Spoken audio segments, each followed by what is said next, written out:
turns it towards the net, fires, save, rebound, Deal tucks it home, and the Magi lead 3-0. Hi, this is Nick Hulberg, the voice of Magi Hockey, inviting you to join me and Larry McFall on 1390 KRRZ for live coverage of the 2018 West Region Hockey Tournament. The Planet Pizza pregame show starts 20 minutes prior to each Magi matchup. Top shelf backhand, right where Grandma keeps the cookies. 1390 KRRZ, the home of Minot High Magicians Hockey. Listen, your wedding day is the biggest day of your life. That's why you need to talk with Nick Hulberg from Pro Style Production DJ Services. The experience, the voice, the setup, you won't be disappointed. 15 years of big arena hosting, announcing, and DJing speaks for itself. PSP DJ Services also handles premier events, reunions, or parties. Call 833-1007 or visit ProStyleProduction.com to book now. PSP DJ Services, make your event Pro Style.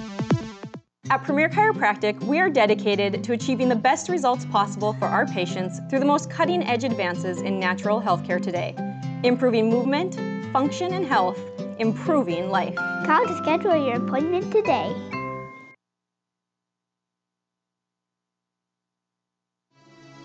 ProStyleProduction.com.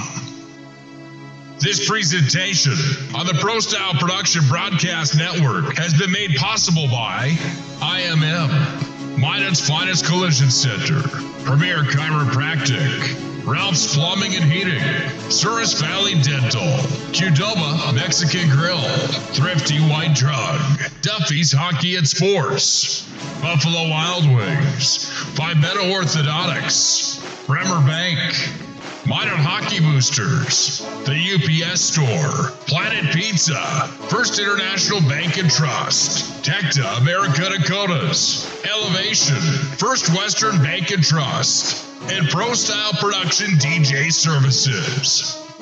Stay up to date with the Pro Style Production Broadcast Network at ProStyleProduction.com. Throughout the areas we serve, First International Bank and Trust employees are actively involved in helping our customers and communities grow. This is Kevin Vigestead from First International Bank and Trust, member FDIC, equal housing lender. Whether it's coaching a Little League team, leading through involvement with nonprofit organizations, or a proud Beaver booster, know that all of us at First International Bank and Trust are committed to giving back to the places where we live and work. Go for lunch when supper time's a crunch. T-minus now, it's time for Planet Pizza. With lots of space for fun, there's room for everyone. Don't be an alien to Planet Pizza. Space for fun. Planet Pizza. Planet Pizza. Hi, my name is Marshall Kanam. I'm the manager of the UPS store here in Minot. It's time to make sure your holiday gifts arrive on time and unbroken. It's why at the UPS store we offer our pack and ship guarantee. We can pack, ship, insure your item, and get it there on time. 100% guaranteed. If anything were to happen, you're covered, and so is your package. So ship away for the holiday. For the finest in packing and shipping, the UPS store. We're at 1940 South Broadway or online at theupsstore.com. Hello, I'm Steve Funningsland, consumer lender at First Western Bank and Trust and sports enthusiast. Employees at First Western know the importance of teamwork in their day-to-day banking duties to best serve the community. I know the Minot and surrounding area high school and college athletic teams know the importance of teamwork as well. We want to wish all local teams good luck in their athletic endeavors this year. Stay safe on the courts, on the fields, on the rinks, and in the gyms. We look forward to watching you succeed. With familiar faces you know who know you by name, First Western Bank and Trust, you can bank on us, member FDIC, equal housing lender. ProStyleProduction.com. This presentation on the Pro Style Production Broadcast Network has been made possible by IMM, Minot's Finest Collision Center, Premier Chiropractic, Ralph's Plumbing and Heating, Souris Valley Dental, Qdoba Mexican Grill, Thrifty White Drug, Duffy's Hockey and Sports, Buffalo Wild Wings, Five Meadow Orthodontics, Bremer Bank, Minot Hockey Boosters, the UPS Store, Planet Pizza, First International Bank and Trust, Tecta America Dakotas, Elevation, First Western Bank and Trust, and Pro Style Production DJ Services. Stay up to date with the Pro Style Production Broadcast Network at ProStyleProduction.com. 10, 9, 8, 7, 6, 5, 4, 3, 2, 1, 0. This broadcast on the Pro Style Production Broadcast Network is brought to you by ProStyleProduction.com.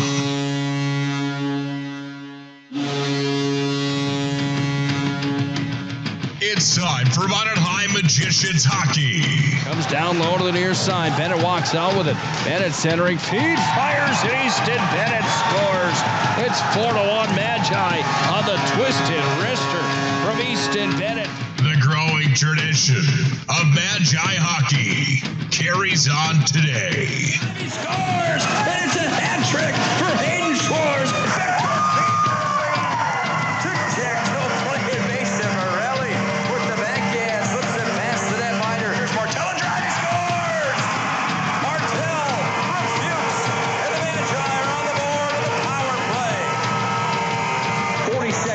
A drive coming back towards Fuchs. Scores!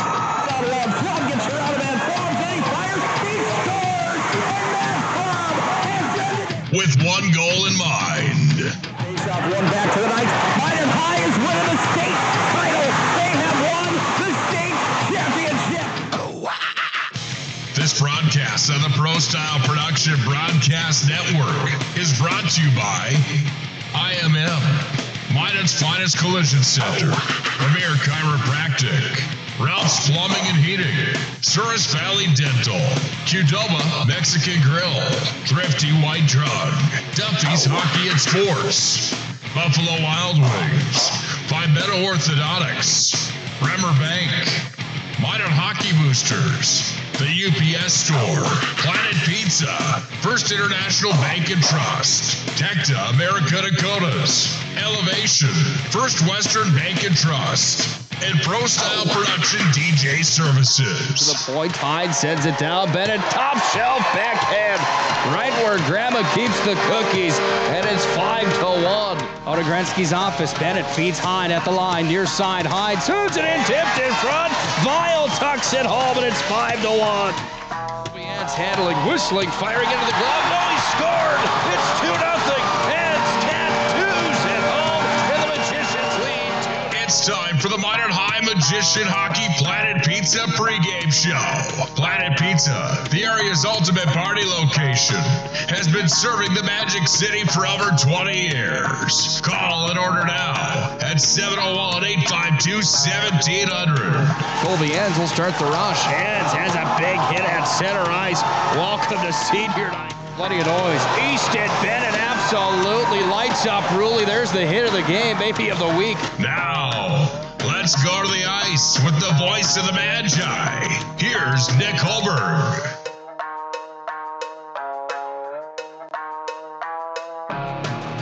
For the first time ever, the Pepsi rink here at Mesa Arena is the home to the North Dakota West Region High School Hockey Tournament. Started this morning at 11 a.m. We're going to go all the way until Saturday afternoon, where a champion of the West will be crowned. And boy, tournament records are meant to be broken. We've got some new ink going into the record book after today.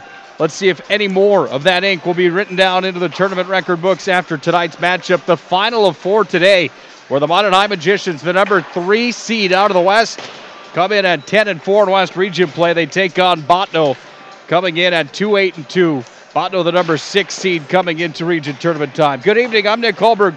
This is the Planet Pizza pregame show. Planet Pizza, the area's ultimate party location. School parties, team parties, birthday parties, so much more. They truly are out of this world. They've got a lunch buffet that really is the best in town. Planet Pizza also delivers for free. 701-852-1700.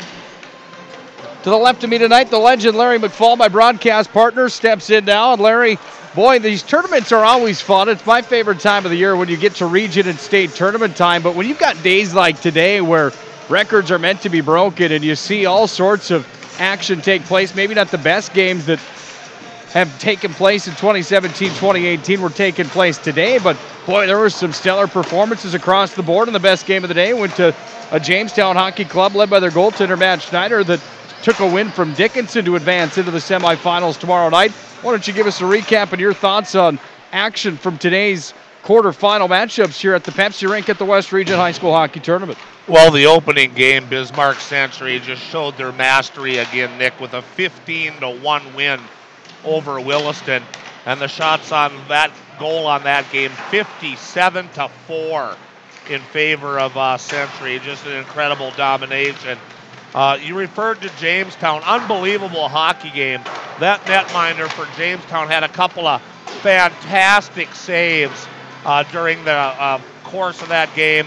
Jamestown ended up winning that 4-3, and just a couple of acrobatic saves that I hope somebody here got on film. It was just incredible. It was like they were watching a Nick Hulberg, Larry McFall, How to Tend the Pipes video or something, studying at home. It was fantastic.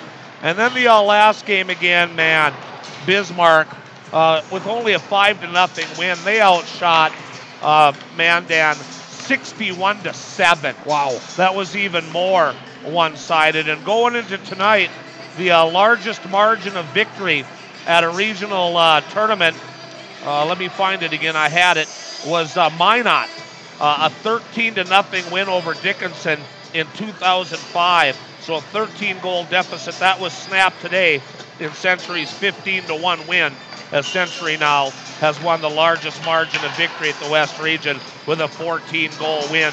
And that was with running time, of course, all third periods. So, but the Mandan-Jamestown game was good. This one, you and I have done them twice so far this year. Bottineau takes Minot to overtime in the Lumberdome, and then back here last Thursday, a little bit of a different story as the Magicians won that one quite handily. Is third time a charm for the Bottineau Rugby Braves? We'll find out here in a couple hours. Should be a lot of fun tonight here on 1390 KRRZ and, of course, at ProStyleProduction.com. Thanks to all those sponsors that make Modern High Magicians hockey possible. Also, a big thanks to Mars of Minot and Birdie's Hydromulching stepping in to help for tournament coverage as well here in 2017-2018. It's going to be a fun 2 weeks of action, and it's all going to be compiled down into 6 days, starting today for the Magicians. Tomorrow, semifinal day. If they can win, they'll take on the Bismarck High Demons tomorrow night. If they lose, the cross brackets really shift some things around, and with a loss, they'll end up playing a Dickinson team tomorrow, I do believe. We'll have all that for you later in the broadcast of game times and where we're going to end up being. But, you know, when you look at region tournament time for the Magicians coming in, they're arguably one of the hottest teams in North Dakota right now. They went on a win streak at the end of the year. They've won 5 in a row, and in that time frame of winning the 5 in a row, they have absolutely dominated the scoreboard. 39-12, they've outscored their opponents in those last 5 games. Does that continue tonight for Minot High, and how important is it for that to continue tonight for the Magicians here at tournament time? Well, anybody in sports wants momentum, and Minot definitely has that. Yes, they've played these guys 2 times in about the last 3 weeks. Yes, it will carry over. I feel the Magicians are really liking where they're sitting right now. Everybody knows about Century and Bismarck, heard about them today. The worst of the best of 2 evils is playing Bismarck instead of playing Century. Minot knows with a win tonight, they get that shot at Bismarck. They stay away from Century until the championship game. So, yes, I think the Magicians are riding those goals. Talked to a few of the kids today here as we were on staff doing the ice all day long. They're hanging out watching. I got to talk to a few of the players, and they're very confident that they think that they can put together a good regional, so we'll see what happens here tonight. On the other side of the coin tonight for this Bottineau Rugby Braves Club, they're in their purple uniforms, the traditional Bottineau logo on the front of the uni. What do they need to do here tonight if they want to win against Minot High School, team that just thumped them 1 week ago to the day and to the very time? It was an 8-0 hockey game. just a week ago. What does Bottineau need to do if they want a chance to get some sweet redemption and punch their ticket to the semis? I think they need to protect the slot. They need to protect in front of the net and make sure that they're playing good defensively in their own zone. Don't get caught up going up the ice and ending up with odd man rushes the other way. They need to be patient, Nick. They have to play defense first and then stretch it out from there. And another thing they have to do, stall. Stall as much as possible. If they have to ice it 20 times, ice it 20 times. Slow the Magicians down, keep them out of your slot area, and protect in front of your net and wait for some opportunities to happen. They can also get physical with the Magicians a little bit and then see if the Magicians snap. We all know that Minot High, if they do get bounced around, sometimes they get a little frustrated and maybe take a couple of penalties, and that's when Bottineau can take advantage of that. If they don't do that, if they don't protect in front of their net, and if they're not patient and stall as much as they can and dump the puck down, it's going to be another long night for the Braves, I feel, if they don't do that. The plot thickens as well. Bottineau tonight without Wyatt Hawkinson.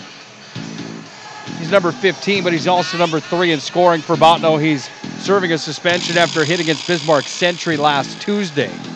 Minot High, Bottineau in the quarterfinals of the West Region North Dakota High School Hockey Tournament for the Planet Pizza pregame show. When we return to the Pepsi rink, this is Minot High Magicians Hockey.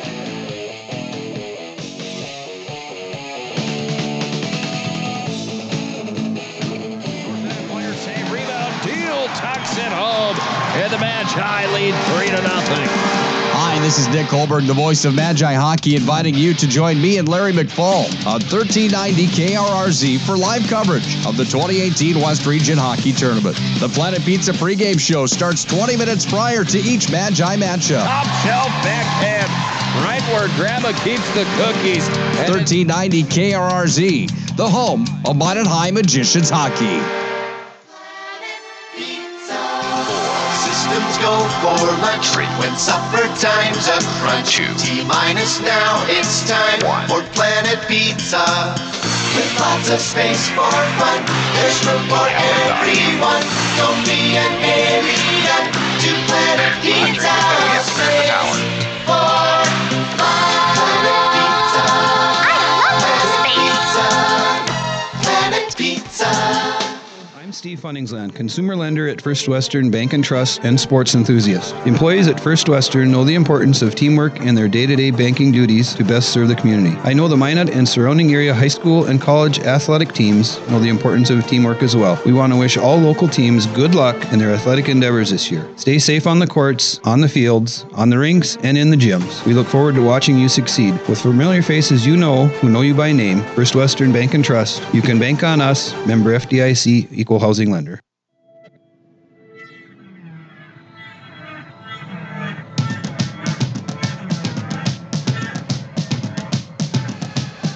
The east side of North Dakota got things started on Tuesday with their quarterfinal matchups. Every team that was in the quarterfinals that was a top seed 1 through 4 had home ice advantage.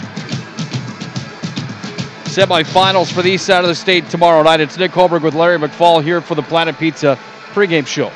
You know, I talked to Bob Gillen a little bit, my mentor here at the Mesa Arena and also the North Dakota High School hockey statistician. And we were visiting about that, and I said, why do they do that out east, and why don't we do that here in the west? And the consensus is that Grand Forks doesn't think they get that good of crowds at a 3-day regional anyway. The West region seems to get more fans to come, more students to come, and so they want to keep that 3-day format here. But out east, they thought they'd go another route. They would go give you a little credit for the regular season, and if you were one of the top seeded teams, give you a first-round playoff game just like they do in the NHL or the NFL or anywhere. If you had the top record, you deserve a little bit of a extra bump, so you get to play at home that first day. They do that on Tuesdays. They skip today's action, and now they'll hit tomorrow down there for just a 2-day Friday, Saturday tournament. Will the West adopt it? Bob didn't think so. He doesn't think the West will go to that format. They just think they have good enough crowds to suffice renting buildings and doing things for 3 days. He thinks it's going to stay the same out here. But that's kind of why the East started doing that, and it's fairly successful. If you have the best record, you'll play your first round game at home. But, I mean, come on. It's always Red River and Central. Whoever's making the decisions down there probably are making them, in a way, subconsciously for Grand Forks and Red River. And, yeah, we'll make sure you get to play your... They're going to be at home anyway because the tournament never leaves. The regional never leaves Grand Forks. So, basically, it's the same thing anyway. They just play it Tuesday instead of Thursday. But there's going to be more talks on what to do maybe out west, but they're just not quite sure yet what they'll do. But. Well, here's those teams out east that finished 1 through 4. It was Central that finished number 1. Red River finishing number 2. Davies finished number 3. Fargo North finished 4. So those teams got home ice. West Fargo Cheyenne rolled into Purple Arena on Tuesday and got smacked by Grand Forks Central 7-0. Devils Lake was the number 5 seed. They went to Fargo to take on Fargo North, and Devils Lake fell in that one 6-2 to the Spartans from Fargo North. Fargo South Shanley was the number 7 seed out east. They played Red River and lost 7-0. Grafton Park River was the number 6 seed on the east side of the state. That was a 7-2 game in favor of Fargo Davies, the number 3 seed. So it's Red River and Davies, North and Central in the semifinals. West Fargo Cheyenne, Devils Lake, Fargo South Shanley, and Park River are all trying to stay alive in the tournament to see if they can punch their ticket to the Ralph Engelstad Arena in the 2018 North Dakota State High School Hockey Championships. Tonight, Minot High and Bottineau here on home ice for the Magicians, the host team for the 2018 tournament. I heard that there's rumblings that it's going to be back here next year inside the Pepsi rink at Mesa Arena. Can you confirm this? Do you know this answer? Yeah, I do, and I think it's public knowledge, I would believe. I don't see why it would be a secret. Actually, it sounds like Bismarck, as a group, asked for it because they have 7 different tournaments next year slated in Bismarck for their facilities at Walker Arena, Schaumburg, that mixed facility now, and also the VFW. They've got 7 different state tournaments lined up, and just thought the regional would be just another tough one to run. So, yeah, we are going to have it here at the Pepsi rink at the Mesa Arena again next year. That suits me fine. I don't mind that. So it will be back here next year instead of the alternating year. So it's pretty exciting to know that we get to host this again. And today, Nick, has been a very successful day. My crew has worked real hard. The ice has stayed in excellent shape going into the last game. I think the hospitality rooms, we've got enough rooms here to separate into a referee's room and a media room and a volunteer room. It just worked out really well in the space we have here. So looking forward to doing it next year as well. You hear Dan Sam in the background. We've got him on the microphone down in the penalty box. The community room, which is the media room, and the hospitality room is full of scotcheroos and sub sandwiches. Larry and I are full to the brim, and we're also geared and ready for the third matchup of the year with the Bottineau Rugby Braves and the Minot High Magicians. Bottineau, the number 6 seed, the Magi, the number 3 seed. Can Minot High make it a clean sweep on the Braves this season and advance to the region semifinals? It's a date with the Bismarck High Demons tomorrow night. We're going to find out in 51 minutes. First, more of the Planet Pizza pregame show. When we come back, we'll talk to John Grubb, co-head coach of the Magi. His thoughts heading into tournament time. This is Minot High Magicians Hockey.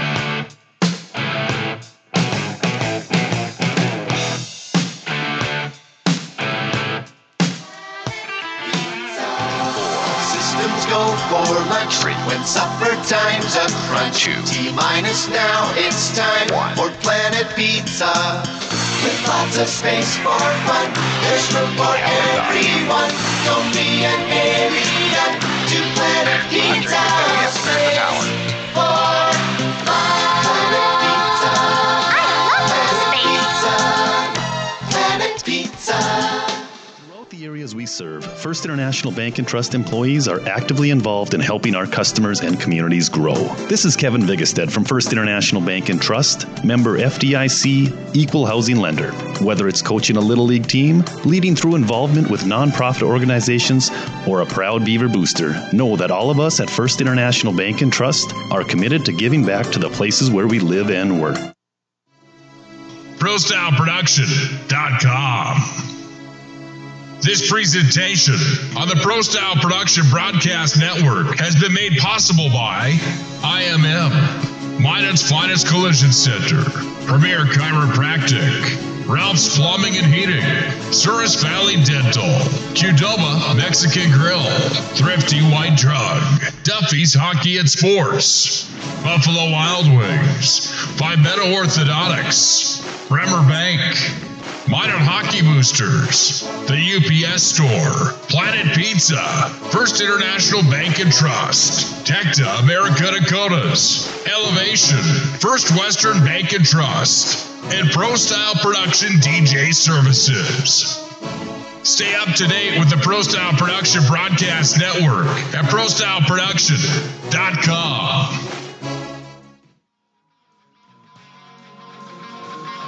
It's time for the Elevation Coaches Corner. Elevation, located at the Minot Country Club and open to the public 7 days a week. Elevate your game at Elevation. Now back to the ice for the Elevation Coaches Corner. Time for the Elevation Coaches Corner with the Minot High co-head coach, Mr. John Grubb. Tournament time for the West Region of North Dakota High School Hockey. First of all, how's your afternoon going, enjoying this time of the year? It's always fun, isn't it? Yeah, best time of the year. It's a blast seeing all these games. Kids are playing hard, so excited for this evening. So far, as we sit during the Demons-Braves game right now, the best game so far of the day, Dickinson-Jamestown. Did you get a chance to see that one? Boy, Matt Schneider, the goaltender from Jamestown, showing why he's one of the tops in the state. Yeah, we did. It was an excellent game. Both teams played very hard, and I guess they've split this year, and there's no surprise. And Matt made some really nice saves for them that probably kept them in it, and then they found a way to win a game at the end. So good job for Jamestown, and we might be seeing. There's a chance we could see one of those two teams down the road.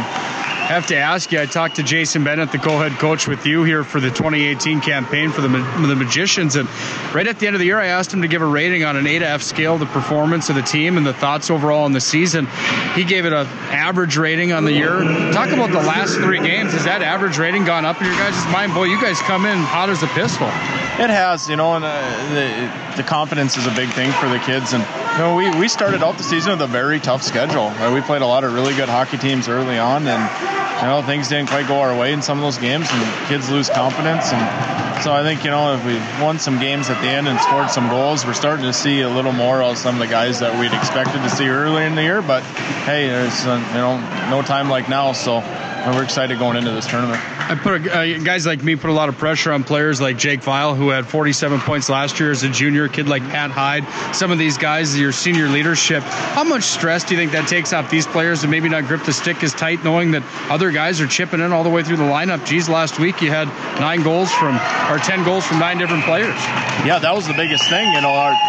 Some of our top offensive kids are the ones that didn't really produce in those games where we're scoring 10 goals, and that's the exciting part about us, because we know it's just a matter of time that the kids like Jake, kids like Pat, they're gonna have a big game, and hope it's in a region tournament this time of the year that they step up and they have that big game for us.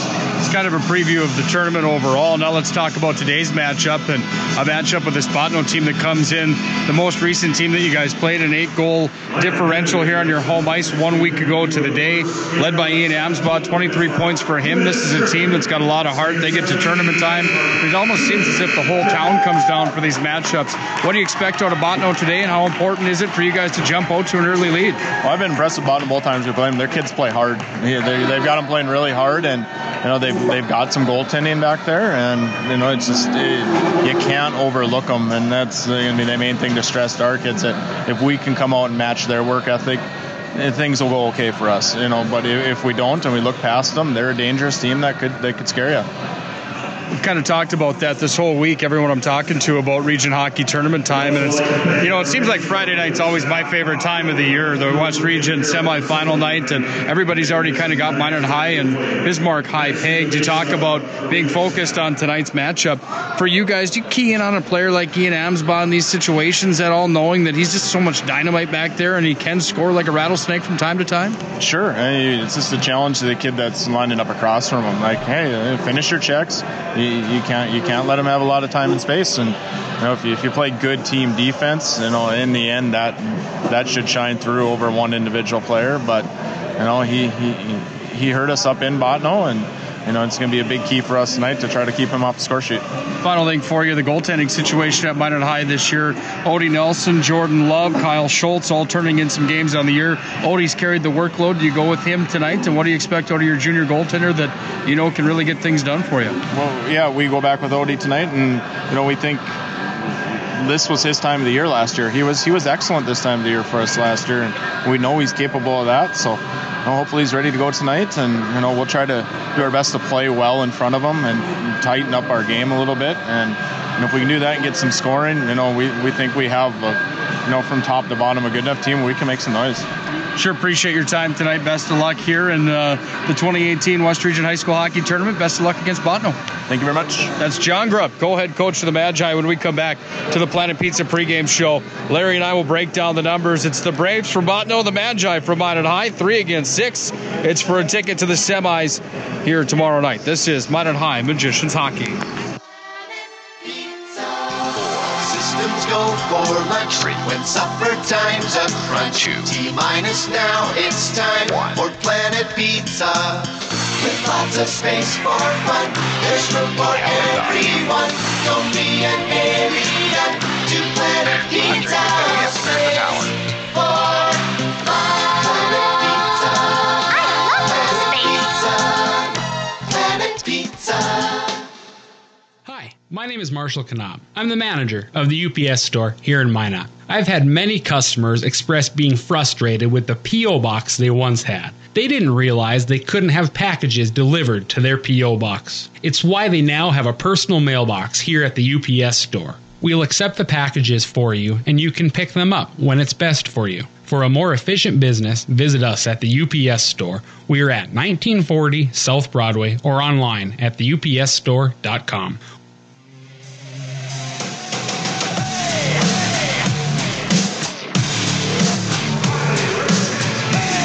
Oh yeah, region tournament time, quarterfinal night. Minot High against Bottineau, one of the longest rivalries in North Dakota high school hockey. It is on the western side of the state of North Dakota. This is the Planet Pizza pregame show for tonight's quarterfinal matchup and the final game of the 4-game day here at the 2018 West Region High School Hockey Tournament. Nick Hulberg next to Larry McFall for the Planet Pizza pregame show. 701-852-1700. They deliver for free. Call them now. Nothing better to do on a Thursday night than listen to Magi hockey and eat that tasty Planet Pizza pizza. Larry, introductions taking place from Dan Sem. Isn't it fun when you get Bottineau in here? They bring such a good crowd with them. It's tournament time, that Class B atmosphere. There's nothing like it. They're loud. They've got half the people in the venue tonight, but they're just as loud as the maroon and gold fans here this evening. This is going to be a fun hockey game. Yeah, this actually is the best crowd out of the 4 games today so far, Nick. And Bottineau and Minot renew their old-time rivalry that's existed since '74. Of course, Minot and Bismarck have existed that long as well, and same with Minot and Jamestown, but Dickinson, Williston, and Century weren't around in '74. So Bottineau and Bismarck are the 2 teams that, that Minot has battled for a long time in Jamestown. This one should be fun. Sure glad you're joining us for the 6 games. Sure glad you've joined us for the whole season. Boy, it's fun working with you. And when we get to tournament time, it's just another level. Everybody is just that much more amped up. The viewership goes up. The games get better. It means so much more. Man, am I jacked for the next 6 nights. Let's look at this matchup right now. In tonight's matchup, the Braves from Bottineau are led by Ian Amsbaugh. He's a freshman with 23 points. That comes to the tune of 7 goals, 16 assists. Jay Shear second in scoring, 18 points for him, 10 and 8 on the season. In goal for the Braves this afternoon, or this evening, what am I talking about, this afternoon? Tyler Olson, 12 games on the season. He's played in, he's turned in a 4.71 mark, 88% save percentage, and a 4 goals against average. He competes against Odin Nelson, sitting on a 7.81 mark, 87.8% save percentage, and a 303 goals against average. Minot High led by Jake Vile, 26 points for him on the season, 11 goals and 15 assists on the year for Vile. Pat Hyde, the D-man, has 1 goal, 17 assists for 18 points. Those are the top 2 for the Magi. You heard who the top 2 for Bottineau are. Minot High's in their whites, Bottineau's in their purple. Larry, closing thoughts on the Planet Pizza pregame show. Well, the last time the Magicians and Bottineau got together, it was a little bit of a one-sided game as Minot put it all together last Thursday. Throw that one away and get ready for this one. The Magicians huddling in their blue paint right now in front of Odie Nelson. The national anthem was already played tonight to begin our evening session here at the Pepsi rink, so we are ready to go. All of the Magicians out on the ice for their huddle. Only the Bottineau starters on the ice by Mr. David Hoff, and they are ready to go as well. Bottineau's in their road purples with a big Indian warhead. They're trimmed out in white and silver. Black helmets, pants, and gloves. Olson in the blue paint to our left. The Magi are in their home whites, maroon helmets, pants, and glove. The combination for the Magicians of maroon and Vegas gold trim. And off the opening draw, the Magicians win it and dump it into the offensive zone. We're underway for quarterfinal night, and boy, the Magi have come out, and they've got a chip on their shoulder, it seems. They're hitting the body early on tonight. This puck dumped in on Nelson. He'll make the first save of the hockey game as he stuck it to the corner to Hyde. Now it's taken up the near side wall and out to center. Goes off of Brent Davis. Taken by Stenberg and back over to Hyde. Chipped across. Here's Sam Oposta into the zone. Turns it towards Olson. That one went wide of the blue paint. Now it's Stenberg back in behind the net. Stenberg lost a handle on it. And we go back out to center ice with Jay Shear. He's got the motor cranking. He goes coast to coast. Turns it up and fired it over the head of Odin Nelson. Comes out to center ice. And at center, the Braves and Magicians have a 2-for-2 scrum. Now Shear on the near wall, trying to scrum forward away from the Magi. He's going to win the battle momentarily. Davis took it from him, and now Davis dumps it in. Here's Nick Murphy, sent it to the center slot. No one home for the Magi, and back to center ice. It's Chance Lamar that sends it in. Odie Nelson makes an easy stick save, left it aside to Peterson. Now Peterson up the near side wall, left side of the ice, across the red, then the blue line. Takes it down to the corner. Peterson in deep into the zone. 3-for-2 scrum down low. The Magicians with the extra attacker on the forecheck, and it's Haberman that's got a handle on it. Puck comes back underneath the net to the near side wing, and the Braves trying to mount the rush back out to center with Jay Shear. Shear, the senior, brought it out to center. Look out, puck sent right over the head of Jordan Willert, and John Grubb, the coach, took one right in the chops. Well, what's a little unusual about the start of that game is 18 seconds in, one of the Braves changed, and Jay Shear came on the ice. At least 20 seconds before the rest of the line changed. So they really wanted to get number 11 on the ice real quick on that first line change. Peterson in his own zone, takes it and pushes it out to center after the Braves launched it in. On the forecheck at neutral, it's Hunter Cope. Boy, the intensity level has turned to a 10 for both of these teams early on in the contest. We're about 55 in. Neither team on the board yet. At the line, Rybczynski to hold. He'll send it towards the blocker side corner across the ice. No one home for the Braves, and here come the Magi out to center. Centering feed, Fillion in front of the net. And the puck stripped from him on the nice defensive play from Bieberdorf. And now it's carried up over center ice, and the Braves are back in. Turning one in on Odie Nelson from center ice. That one from Kyle Oden. Odie Nelson makes the save. As you said, the thing about these games is it's so much more intense. You're kind of afraid to make a mistake. You can tell things are a little bit tighter than they were the last Thursday night here in the Pepsi rink, definitely. Slap shot from the line, Bottineau offensive zone, the drive from back in behind the net, Amsbaugh on the forecheck, but it's taken by Stenberg. He puts it right onto the tape. Jake Vile in 1-on-3. Now a trailer in. Vile, far circle, shoots it to Stenberg in front of the net. Tic-tac-toe. How do you do? Stenberg from Vile. The Magi strike for first blood, and it's Stenberg's 9th of the year. That was pretty. That comes at 2:32 here in period one.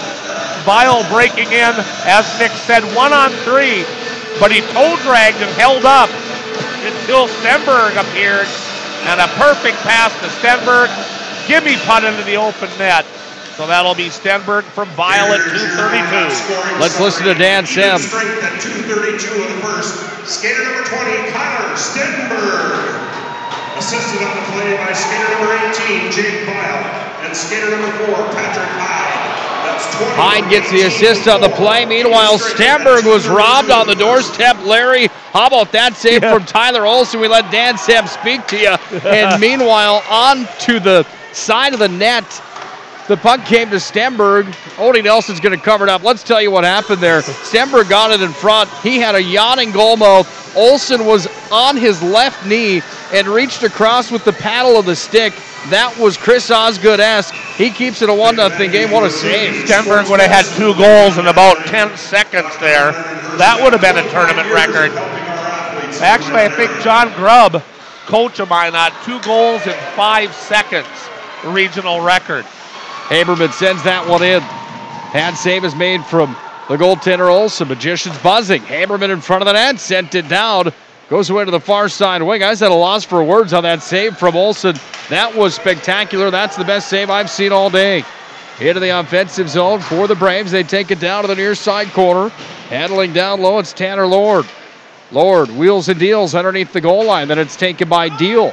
Deal will fire it up the left side wall. Big hit from behind right in front of the referees. No call on the play. Puck comes back in behind the net of Odie Nelson, and on the retrieve, it's Peterson, who comes back away to the near side to Logan Broughton, and Broughton will start the rush.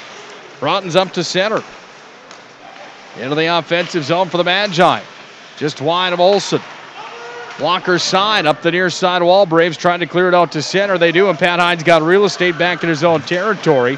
Hyde lost a handle on the puck, and the Braves bring it back into the zone.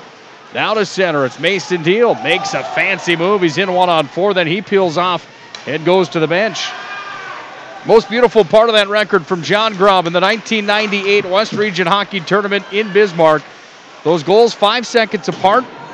Not only were they 5 seconds apart in the region high school hockey tournament, they were in the championship game against Bismarck High School. That was not only the game-tying goal, that was the game-winning goal 5 seconds later for John Grubb. One of the greatest moments in Minot High Magicians hockey history. Out to center, Hertz back over to Hyde. Defensive zone, left circle. Out to center, here's Jack Plemmel. Plemmel on center ice. He's got 14 points coming into tonight's matchup. The sophomore for the Magi scrums for it on the near wall, wins the battle and sends it in. Olson played it with the backhand of the stick.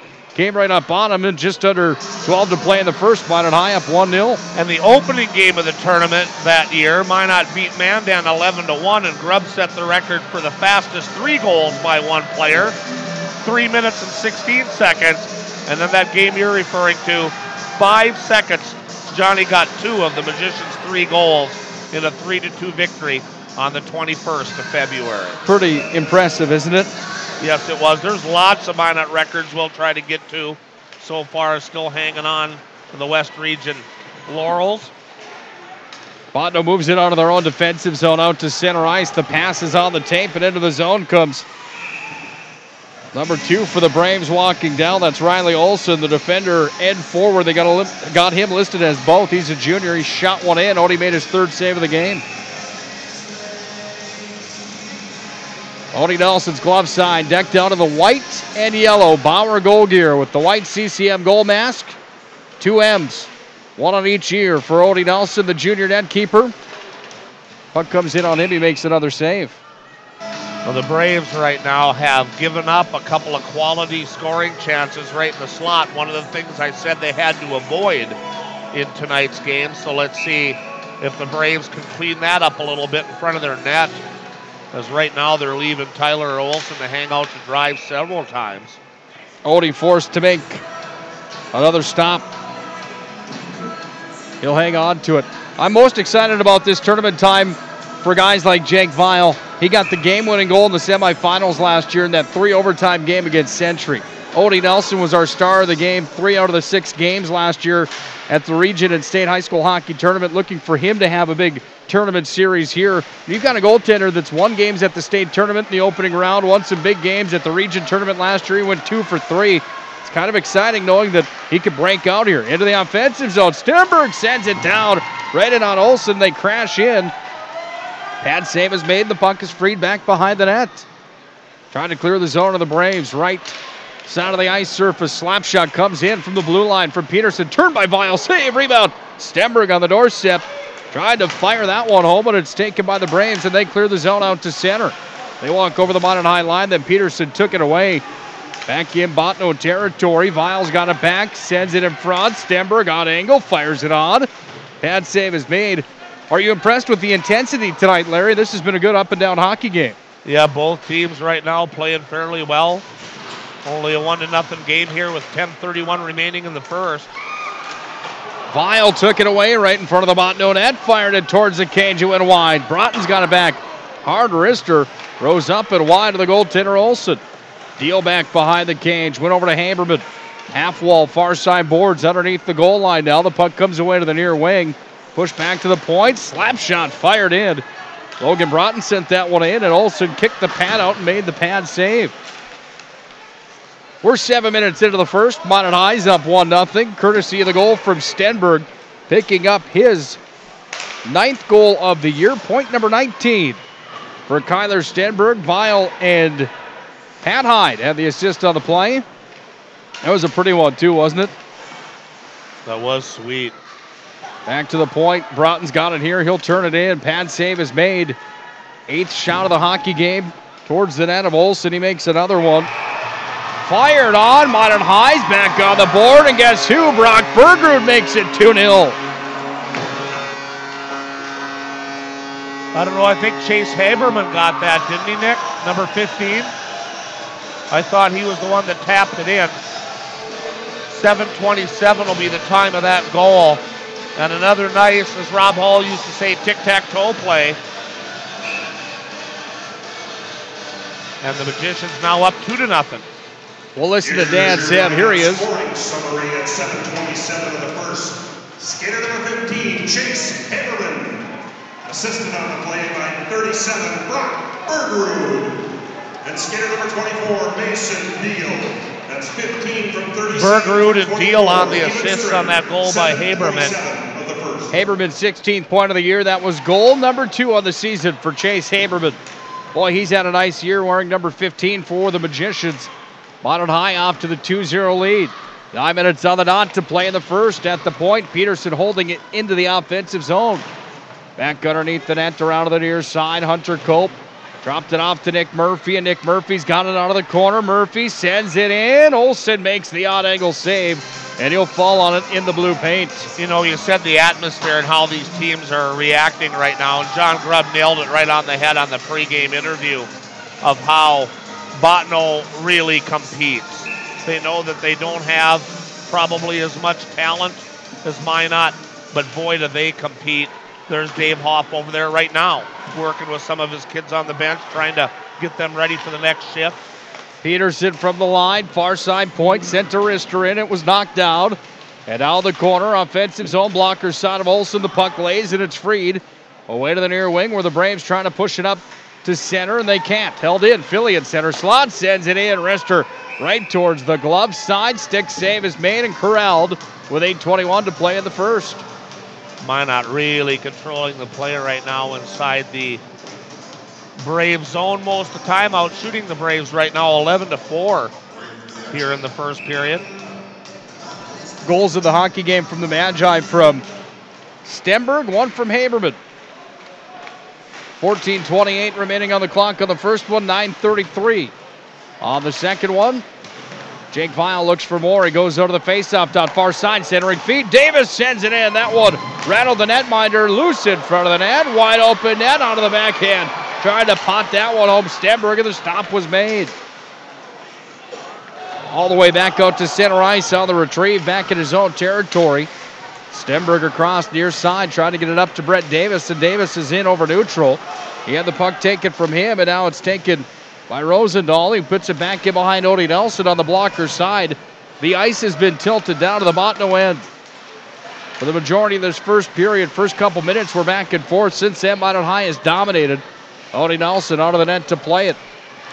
Now Logan Broughton hard off the glass. Sent it forward to center. Rybczynski got in the way of that one. Took it and sent it ahead forward. Now it's right inside the blue line and loose in front of the Minot High net, sent towards the cage, but wide from Jesse Mattern. Mattern's got it back, far side circle. Underneath the net it comes, back on angle attempt from the corner. That one fired in from Gabe Clements, but Odie Nelson made the save. Braves just missed an opportunity as they threw it through the slot, and Jay Shear just couldn't quite get his stick on it, or he was going to have a 5-foot point blanker on Odin Nelson. Face off now to the left of Nelson. 7:08 remaining. Period number 1. Magicians up 2-0. Odie Nelson splitting time as of late with Scholes, the senior goaltender. Odie most recently comes off his third shutout performance of the season against the Bottineau Braves. That was last Thursday. Pat Hyde, coast to coast, sends it in with just wide of Olsen, and it comes back to center ice where Peterson, right in front of the penalty box at us here in the press box at the Pepsi rink, moved it to Deal, then to Haberman, and into the offensive zone. Back behind the net, Olsen got the puck away onto the tape for Bieberdorf, the 9th grader, moved it away to the far side wall, and with steam to centers, Nick Costa. Costa over neutral ice into the Minot High territory, has to come back out and touch on sides. Puck away to the near side wing, neutral ice zone.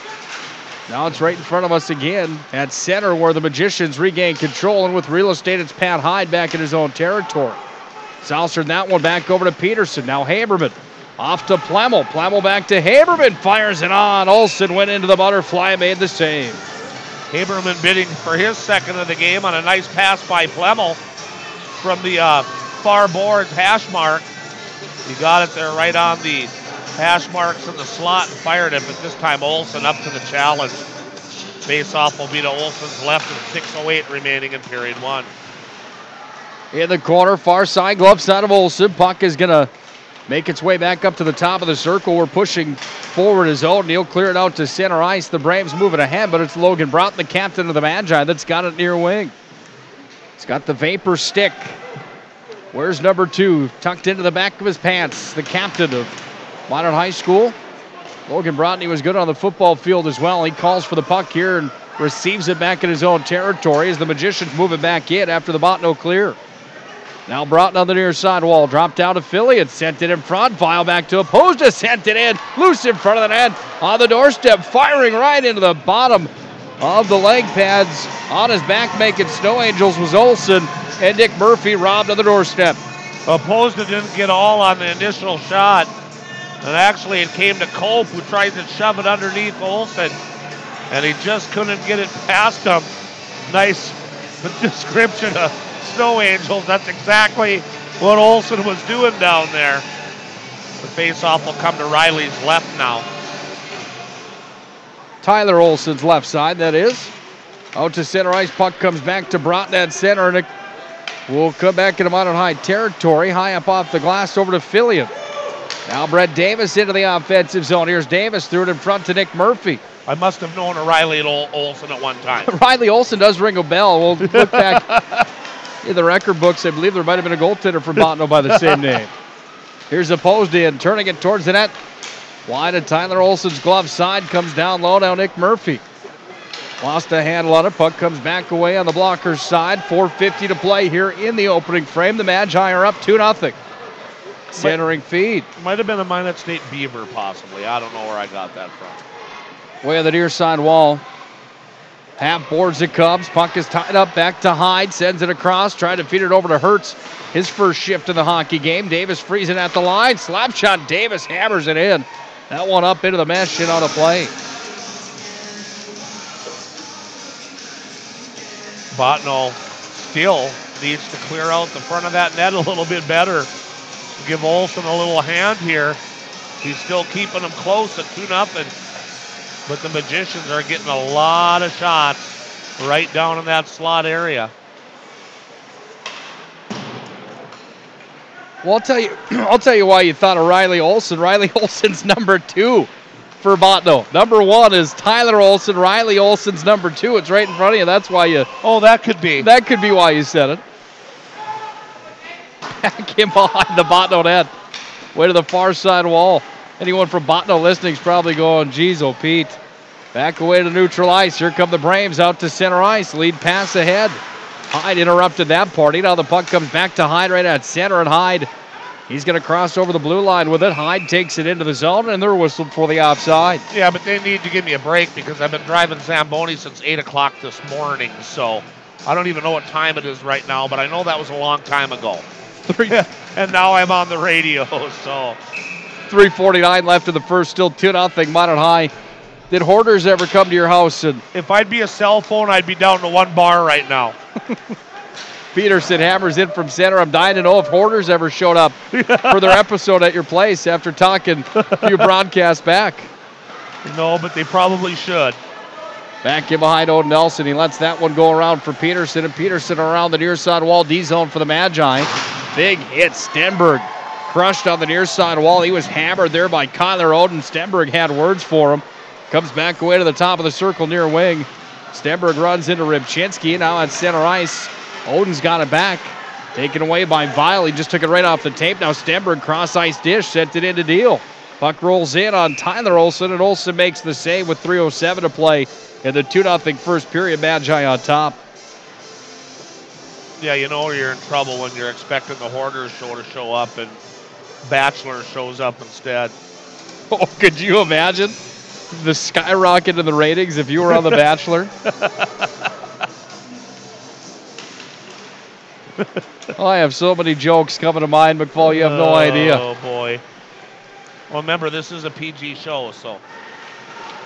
No joking around in this one for the Magicians. They lead in the shot category 14-4. They're also up 2-0. Peterson has it at the line, sends it down to the near corner. Deal, backhand, sent it in front, tried to feed Hunter Cope. Taken by the Braves, and the Braves push out to center where it comes back away to Peterson. Into the offensive zone there for Bottineau. It was moved ahead momentarily by Shear. Comes back away on the far side wall. Haberman dumps it down from center. Back in behind Olson, the goaltender for the Braves, around to Haberman. He sends it in front of the net. Big save, Tyler Olson. 15th shot on him tonight. That's his 13th save, and the Braves bring it back all the way out to neutral into Minot High territory. The Amsbon, and the puck hammered all the way in to the offensive zone. After it came out, it went up into the protective mesh in front of the Planet Pizza sign with 2:13 to play in the first, still 2-0 Magi. Special thanks to Planet Pizza, the area's ultimate party location. School parties, team parties, birthday parties, and so much more. They truly are out of this world. Planet Pizza brought you the pregame show tonight. They will again tomorrow night, they will again Saturday, and they will next week at the state hockey tournament. Oh. Nick Murphy, far circle, fired one in. The goalpost was hit. It was the crossbar. He beat Olson clean, and the red pipe went clank. 1:51 to play here in the first. Minot High has the puck tied up in the offensive zone with Plemmel and Fillion. Out with it comes Murphy to Plemmel. Fire, save, rebound. Tyler Olson kicked the pad out. Here comes a delayed call. Slap shot from Hyde. And Minot High is going shorthanded for the first time tonight. Plemmel's probably going to get an interference here or a trip. And that's going to be at 15:21 here of period number 1. Plemmel better check his tape on his stick there, Nick, because that's the second shot that he has whiffed on. It is a tripping. Right in front of the slot, and he's kind of whiffed on 2 shots. I don't know, maybe he's got to work on that stick a little bit because he's had a couple of great chances. And now he'll have to feel some shame in the sin bin. Plemmel on the year, 6 goals, 8 assists for 14 points in his sophomore campaign. By the way, referees tonight, Mark Nessett, Jason Sauls, and Kirk Triplett. Backhand dish in front of Odie Nelson, loose in front of the net. Nice play, Peterson. Dove in front of the yawning goal mouth and swept it to the corner. Here's Amsbon setting up shop, top of the circle, near side, sends it across the slot, in, a drive. That one was sold up and wide. Good look at the net from Adam Handelin. Puck comes all the way back out to neutral, where Amsbon lets it go here onto the tape for Evan Nelson. Back to Amsbon. Out it came from Jake Vile. 1 minute to play, first period, 1 minute. Thank you, Dan Sam. 1 minute call here at the Pepsi rink as the Magicians have room. And in neutral ice, it's taken by Logan Broughton and fired into the zone. This is where the Braves need to take advantage. Like I said, be patient, use the power plays. Braves will push it to center ice. Jay Shear moved it ahead, offensive zone. Nick Costa, left circle, sends it in towards the right side of the glove. That one went wide, and then it's taken with the 9-iron by Stenberg, and he launches it all the way down. 25 seconds to play in the first. Shorthanded for the next 45 seconds on the Plemo call are the Magicians. As it's moved up to center where Patrick Hyde moves it ahead, dumps it down to the far corner. Tyler Olson out of the net to play it. Nice crowd on hand here tonight for the final night of the quarterfinals of the WDA tournament. Tyler Olson moves it out to center. Cut him down, kids. 4-3. Slap shot whistled in from Amsbond. Hit traffic. And that's how the first comes to a close. 2-0 at the end of one. Got a great interview lined up for you with Bob Gillen, the general manager of the Mesa Arena. He's also the statistician for North Dakota High School hockey. He'll talk about the tournament here at the Pepsi Rink. He'll also talk North Dakota High School hockey. And then Larry and I will have the recap of the first for you. At the end of one, Minot High leading 2-0 on goals from Stenberg and Haberman. Shots are 16-5 Magi.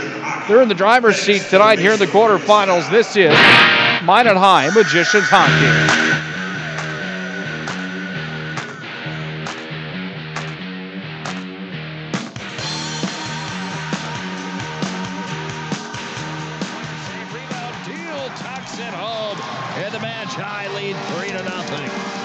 This is Nick Hulberg, the voice of Magi Hockey, inviting you to join me and Larry McFall on 1390 KRRZ for live coverage of the 2018 West Region Hockey Tournament. The Planet Pizza pregame show starts 20 minutes prior to each Magi matchup. Top shelf backhand, right where Grandma keeps the cookies. 1390 KRRZ, the home of Minot High Magicians Hockey.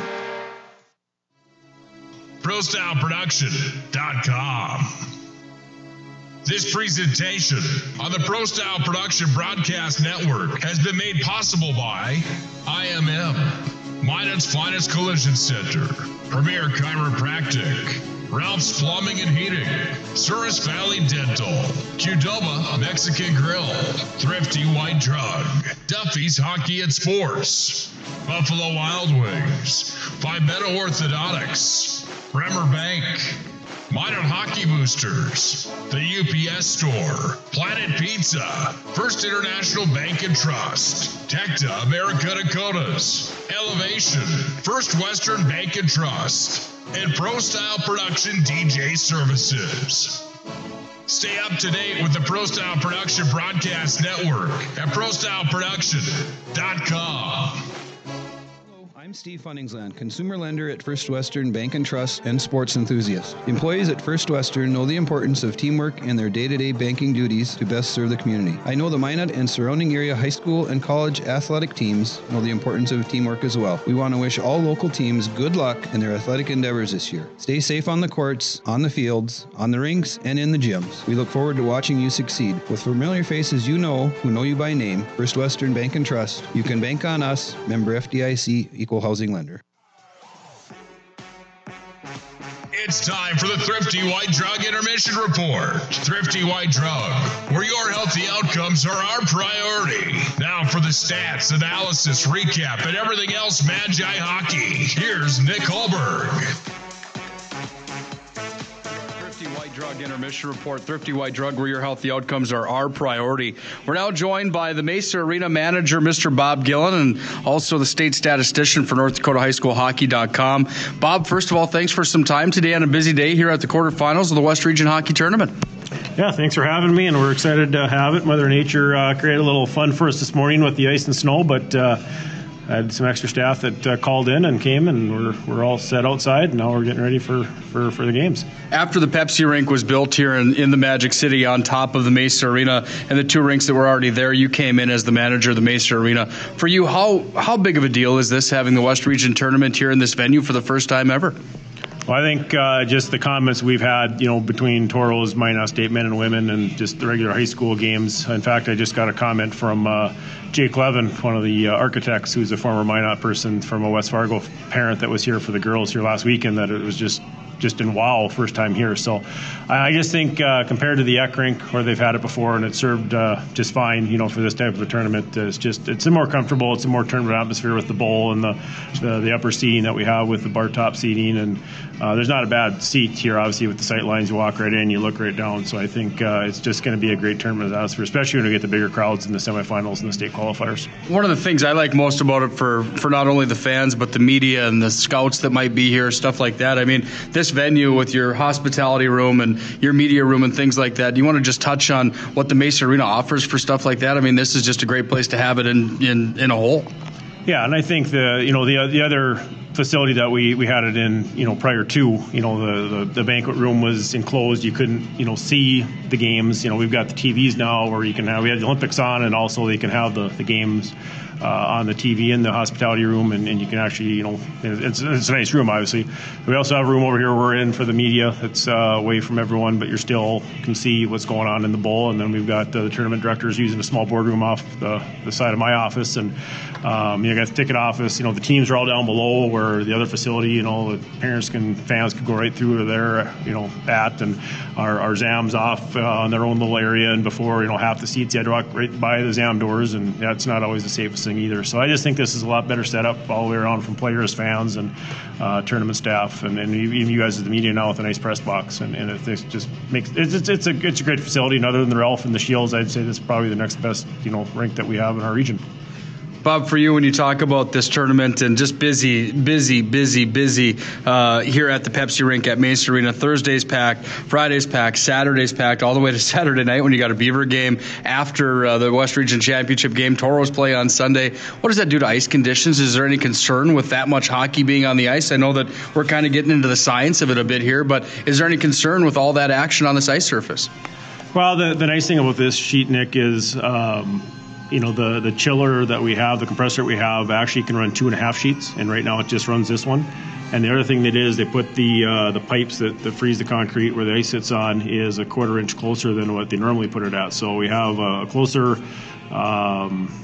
area where our pipes are at, plus the compressor is able to run 2.5 sheets running one. So we keep it at 17 degrees. It is cooler outside right now, so we haven't hit those 30-40 degree days straight. So it's able to keep up to maybe 19-20 degrees after 3-4 games of high level hockey like we have now. Saturday night, Sunday, we'll see what happens, but there's nothing else on here other than these games, and there's plenty of time in between games for that to set up. So I think we'll be fine, and as long as Mother Nature doesn't get real warm outside, we should be able to handle it.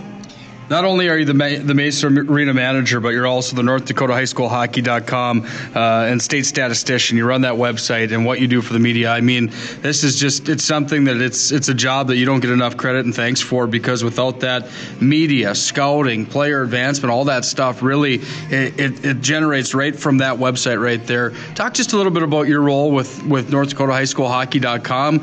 Are you going to keep doing this? How long have you been doing it? What can we do to keep you around doing it? Because we need to have you doing it, and it's just a fantastic thing if you can touch on that for a minute. Yeah, sure. And I started this when I left coaching in Hazen in 1999. The new website I'm on now was started in 2007, and it's been a godsend for me because it now takes me about 3 minutes to sheet versus 30 to 40 minutes to sheet back in the old days. So now that I'm married and have a family, that helps because I certainly wouldn't be able to do it the old way we had it. But yeah, the reason I did it, Nick, was it was just tough, before technology got to where it is. It was tough to find scores, let alone standings, state scoring leaders, all that.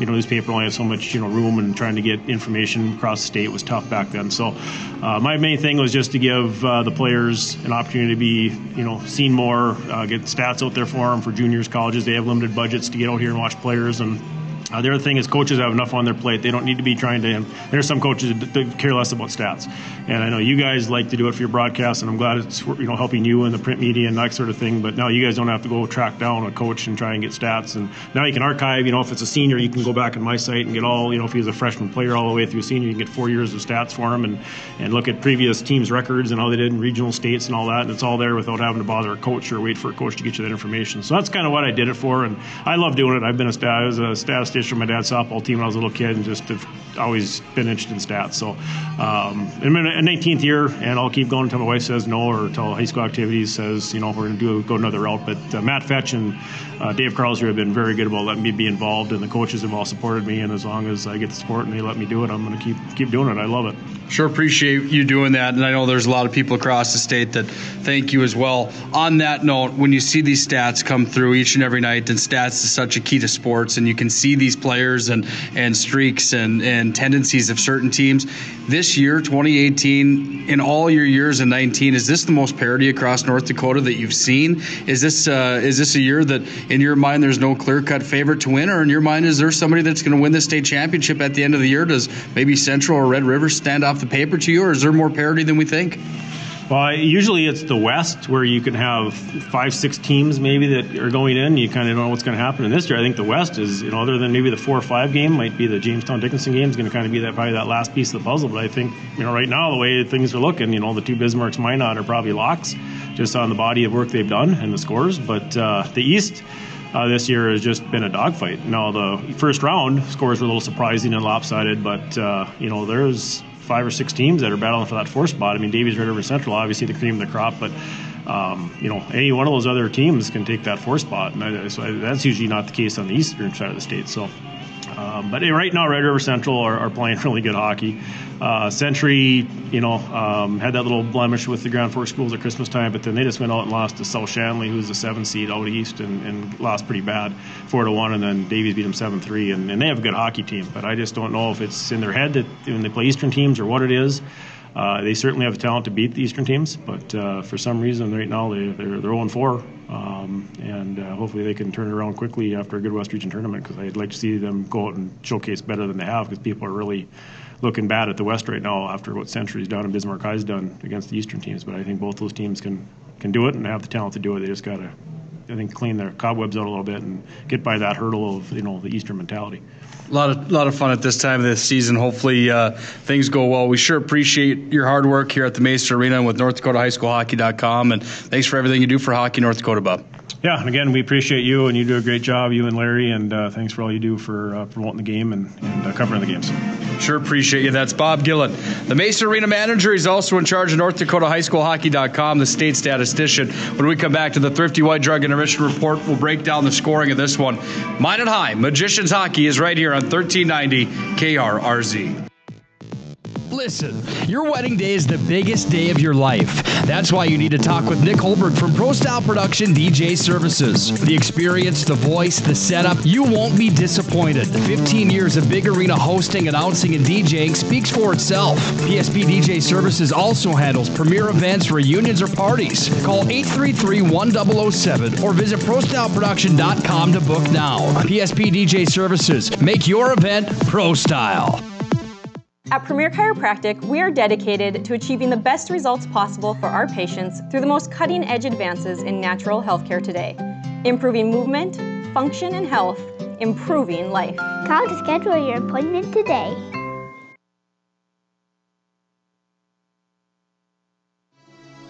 ProStyleProduction.com.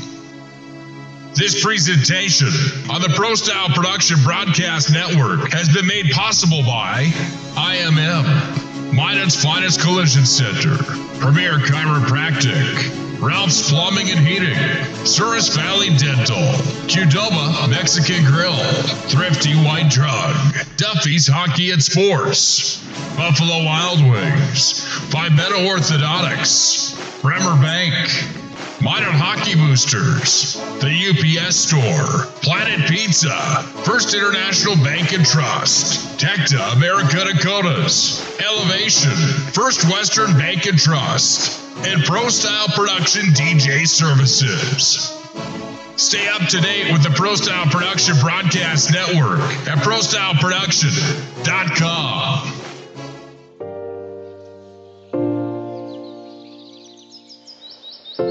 Minot High up 2-0 at the end of 17 minutes. It's the Thrifty White Drug Intermission Report. Nick Hulberg alongside of Mr. Larry McFall. And we sure appreciate all those sponsors that make Magicians Hockey possible, including Mars of Minot and Birdie's Hydro Mulching for their tournament coverage support. Boy, great talking to Bob Gillen, isn't it? He's got a lot of great stuff to say and just does a fantastic job not only running this arena, but NorthDakotaHighSchoolHockey.com. All around great guy, great interview. I sure appreciate his time on a busy day today. Yeah, and he's great to work for, too. You know, he's the general manager of the arena, and then I'm the ice operations manager. Daryl Fry is the facility manager. And working underneath Bob's guidance is really good. He kind of lets us do our own thing on the ice as long as it's not a swimming pool. He's satisfied. And, he's just a great guy. It's unbelievable everything that he's doing for high school hockey. Kyler Stenberg got the scoring going at 2:32 of period one on assist from Jake Weil and Patrick Hyde. And then at the 7:27 mark, Chase Haberman scored the second tally for the Magicians on assist by Bergerud and Deal. Odin Nelson, 5 saves on 5 shots. Tyler Olson, a little busier, 14 saves. Nick on 16 shots. And according to our scorekeepers downstairs, they credited Minot with 6 quality scoring chances to only 1 for the Bottineau Rugby Braves. 21 seconds remains on the call to Plemmel. So the Bottineau Braves will be on the power play to start the second. Bottineau in their road purples, traveling from the right to the left. Bonnet High in their home whites from the left to the right for the middle frame, and we are underway for our second team set of 17 minutes in quarterfinal number 4 here at the West Region High School Hockey Tournament. You know, it's kind of funny about Bob Gillen before he worked here when he was running the rink in Crosby, and Rob and I were always on the radio. I'd always text him if I saw Minot's name misspelled on the website or if I needed some information while we're at the tournaments. He never returned any of my texts or calls, and I was getting really bent out of shape that he was ignoring me and not returning any of my calls or texts. Well, he starts work, and here's the manager, and I checked his number, and he goes, "That's not my number." So all those years when I was bad-mouthing him on Facebook for never returning my calls and texts of Minot questions or lineups or anything like that, I was texting some other guy. And hear that some other guy probably thinks you're just crazier than crazy. Minot High is back to full strength, 35 seconds into the second. They ice the puck all the way down, and we'll have a whistle here to face off coming back to Nelson's blocker side. Yeah, we got a good laugh out of that. So. That'd be nice, a courtesy text back. Hey, you got the wrong number. Wouldn't have hurt.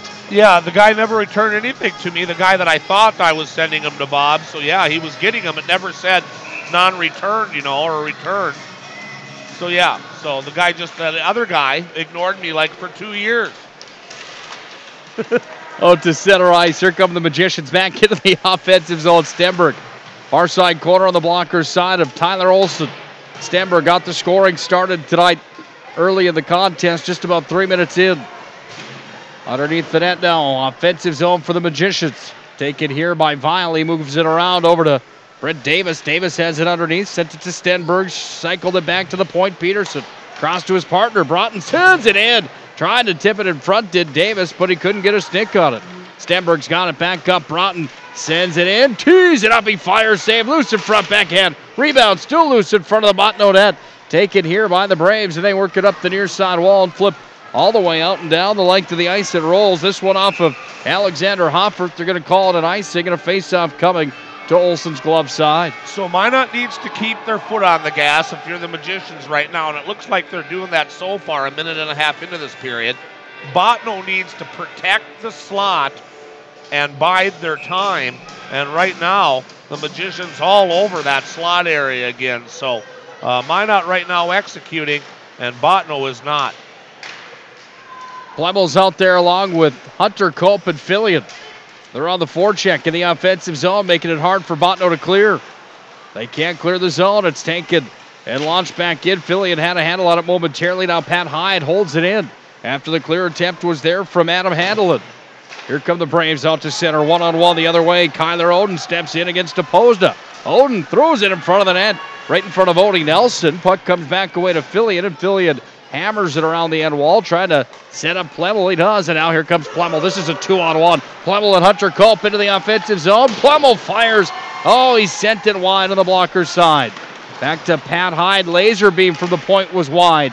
Comes back down low. Fillion cycles it back to Hunter Culp on the near side wing, and now the Braves launch it all the way down. Minot High trying to add to a 2-goal lead. Bottineau ices it with 14:36 in the second. So the Magicians putting good pressure on again inside the Bottineau zone. 14:36 remaining in the second period. Magicians up 2-0. Face off to the left of Olsen. And the Magicians continue to pour it on. Logan Broughton handling here. He'll send it towards the net. Puck knocked down by the Braves. They flip it up the wall off of Riley Olsen. Way on the near side wing, taken by Haberman, and Haberman hammers it in. Back in behind the net. Nathaniel Hammond had it taken away there by Deal momentarily. Now it's pushed to center ice by the Braves off of Landon Rosedal. Comes back in behind Tyler Olsen. Now it's fired all the way out to neutral ice. Rolling puck in on Odin Nelson. He's going to go to the knees and play it. Odie hangs on to it. Crashing into Odie Nelson was Rosendahl, and right on top of him was Zach Peterson saying, "What are you doing? Step back from my goaltender." Did he really crash into him, Nick? He stopped right before the goalie. He touched him. That's crashing in, man. Odie was rattled about it. I picture crashing in a little different. Yeah, and you grew up playing in the 70s. This is 2018, my friend. Into the offensive zone. Deal carries it in. Deal goes hard into the boards on the near side wing. Troy Olsen and I had a great conversation. The Bismarck Century head coach. Here's a big hit on the wall. As into the offensive zone comes James Shear. He moved it in, then Deal took it away from him. Deal goes crashing into the boards. Far side wing, Deal slow to get up. He's in all sorts of pain. He's going to stay on the ice. No, he's going to the bench. Comes back on the blocker side of Odie Nelson. Shear fires in. Stick save. Comes back away to the near side. Peterson tried to send it out to center. He does. And at center, it's moved ahead forward by Bergrud. Now Stamberg and Bergrud in on the 2-on-1. Stamberg in the corner had that one stripped from him. Nice play, Alexander Hofford. Back up to the point. High and across. Opposed sends it in, but wide. Davis off the bench. Top of the circle. Works back down. Comes away down to Stenberg.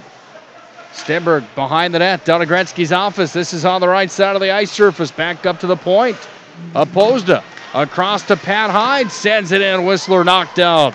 Hyde gets his own rebound back. Strolls across the blue line. Top of the circle. Near wing. Back toward feed. Hyde sends it in. Stenberg on the doorstep for his second of the night. And the Magi lead 3-0. 4:20 will be the time of that goal here in the second period. The second tally, as Nick said, by Stenberg. Deal on one of the assists, and we'll wait if Dan Sam announces any other. Pat Hyde for sure. That wasn't. Deal still on the bench, I believe. Oh, excuse me, Nick. 4 instead of 24. Let's listen in. Summary, even strength at 4:20 in the second. Skater number 20, Tyler Stenberg.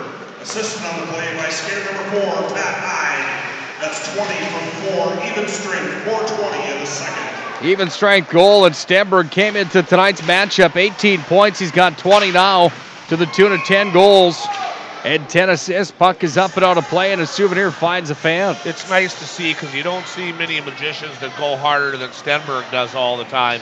And he was having a little bit of a trouble finding the back of the net the last couple games, so nice to see him get off the schneid, so to speak, and get 2 goals here tonight. Fillion in on the draw, right in front of the Minot High bench. Won the battle, sent it over to Cope, but now Murphy's in with it. Nick Murphy back to Fillion. Loose in the slot, Murphy turns it, fire save, rebound. Murphy whacking at it, and the stop from Tyler Olsen, he'll gobble it up. If you're just listening and you hear Nick say the name Fillion, yes, that's the son of Tom Fillion, who helped the Magicians in a big way win the 1992 state championship with an 8-7 victory over Bismarck. We get to see a lot of second and third generation players now coming through the Minot High system. A lot of fun. I called the girls game the other night. Same thing there. Here's a drive for Murphy. Odd angle shot comes back behind the net after Olsen made his 19th save. Comes out. Fillion in front of the net. Put that one over the glove of Olsen, and it's 4-0. Peyton Fillion strikes for the Magi. Goal number 3, point number 13. That didn't look dangerous to Olsen. That came out from behind the net. Big scrap of bodies down in this lower slot area, and all of a sudden, Dillon gets the stick on it and hammers it home. So it looked like a non-dangerous play turned out to be a big, big goal for the Magicians. Here's Dan Seb. Even strength at 5'11" on the second. Skater number 26, Peyton Phillips. Just got done talking about him. Skater number 19, Hunter Cope. That's 26 from 19. Hunter Cope gets the assist on the goal. Nick Murphy was out there as well. He was batting at it, came to Fillion, and Fillion put it home. Broughton holds the line, sends it in, fires it over the head of Tyler Olson. 4-0 Magicians with 11:19 to play here in the second. Approaching the halfway point to the hockey game. It's been all Minot High tonight. 23-7 on the shot clock. They lead that as well. Up to center ice. Riley Olson bumps into Tatum Hertz. Into the offensive zone. The puck comes. Logan Broughton has it here. Way to the near side wing. When I was talking to Troy Olson about the head coach of Bismarck Century, we were talking about Wyatt Hawkinson. Here's an interference call coming on the Magicians, Nick Murphy. I was talking to Olson about the hit from Wyatt Hawkinson on one of his players in the matchup in Bismarck, or in rugby actually, and he had the video of it. We laughed that back in 1980s, 1990s, that would have been a clean, good hit. And I laughed and just said, now, my goodness, I mean, that was, it almost made your stomach sick. It was a vicious hit right at center ice. But times have changed so much in this game of hockey. I want to make it clear we weren't laughing about the hits or the suspension or the injury by any means. We were just laughing at the fact that, my oh my, Larry, back in your day, that was how the game was played. Right, and that's why when you said crashed into the goalie there, I go, he just skated right up to him and barely touched him and snowed him a little bit. I mean, in my day, crashing the goalie was knocking him all the way through the net and having the net hit the backboards. That's crashing the goalie. So, it's a little different, as you say.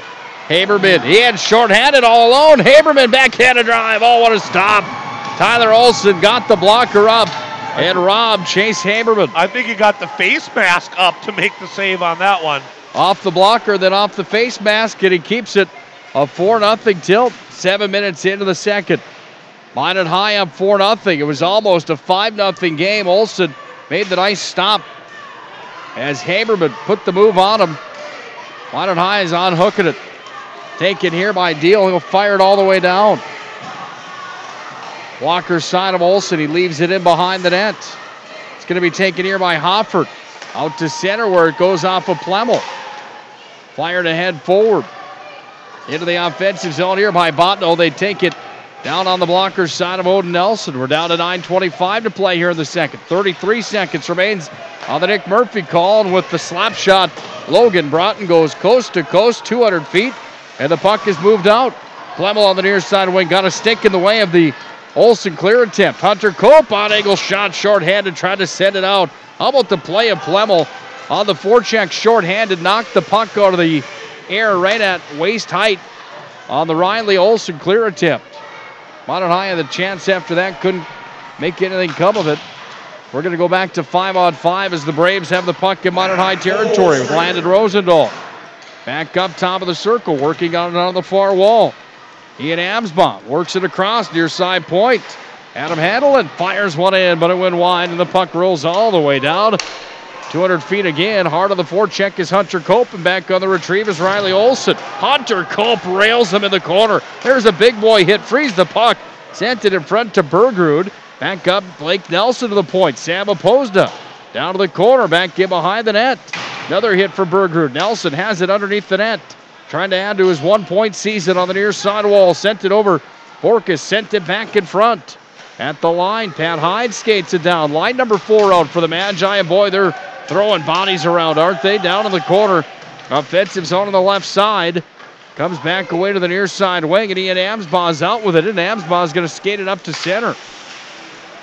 Then Nelson ran into Amsbaugh. Odie Nelson made the save, and he'll hang on to it. We look at Minot's roster really quick. Sam Opposda, the son of Donnie Opposda, who played for the Magicians in the Bob Duncan, Dean Blaise years back in '78. And, of course, Josh Drady's dad, John Drady, played with those tough Minot teams in the late '80s. So, and Fillion, of course, too, as well. So, New names, old names appearing for new faces on Minot High hockey. Opposed to coast, sends it and save. Rebound tucked home. And Nelson cleans up Oposta's rebound. And the Magi lead 5-0. And for Blake Nelson, grab him the puck. That's number 1 of the season for the senior forward. That goal is going to come at 9 minutes and 20 seconds here of period number 2. A real nice one for Nelson. His brother, of course, Cole, was on the 2015 Minot High championship team.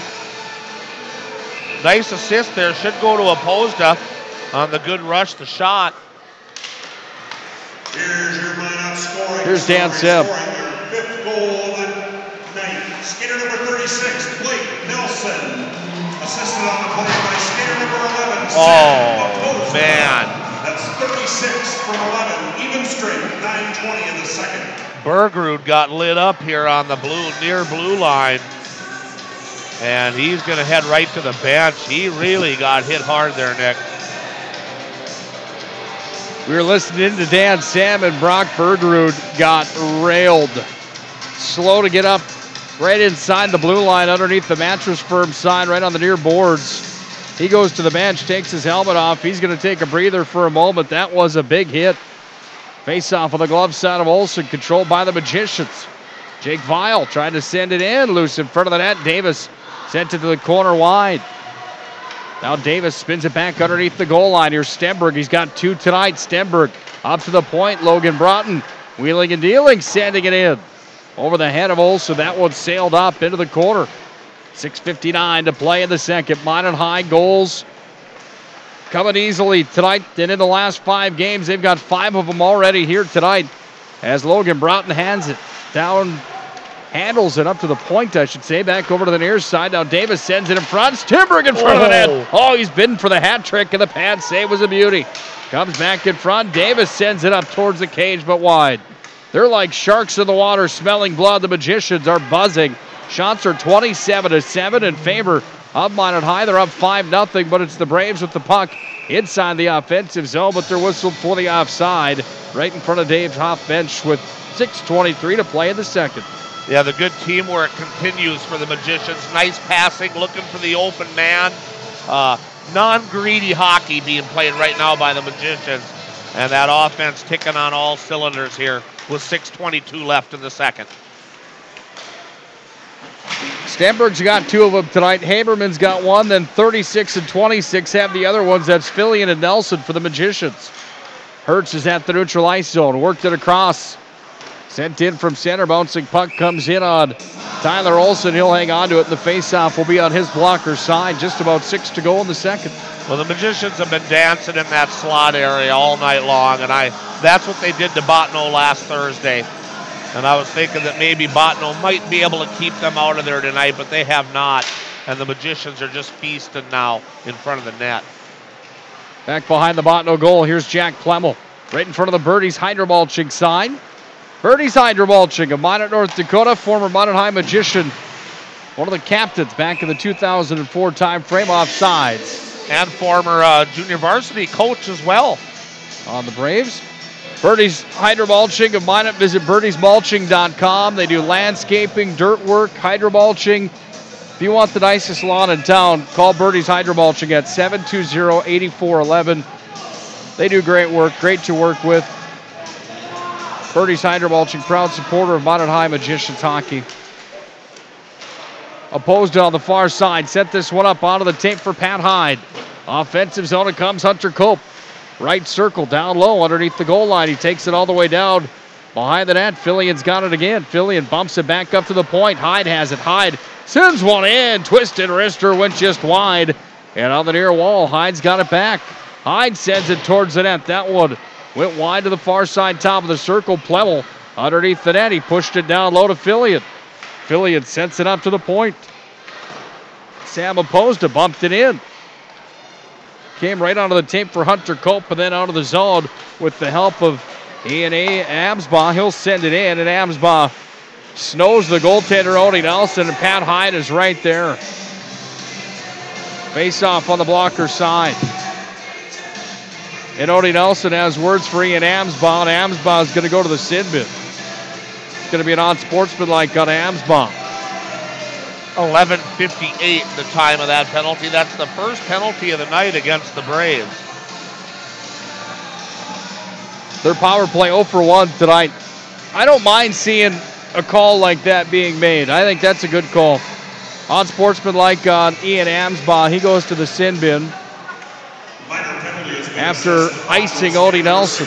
Here's Brock Bergerud. Ian turns it and fires. Bergerud scores off the pipe and into the back of the net. Bergerud, 6th of the year, and the power play strikes for their 6th of the night. 12:06 the time of that goal, so it only took 8 seconds of power play time for the Magicians to tally again. Bergerud will get the goal. I think maybe Broughton on the point might have maybe got that assist. We'll wait and see what the referees think. Dan Sem will be announcing that here. We'll listen in to Dan Sem. Here's your lineup scoring summary. Power play goal at 12:06 of the second.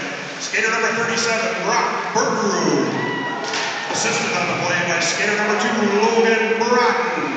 That's 37 from 2. Power play, 12:06 of the second. Almost seems like you know what's going on out there, McFall. Good call.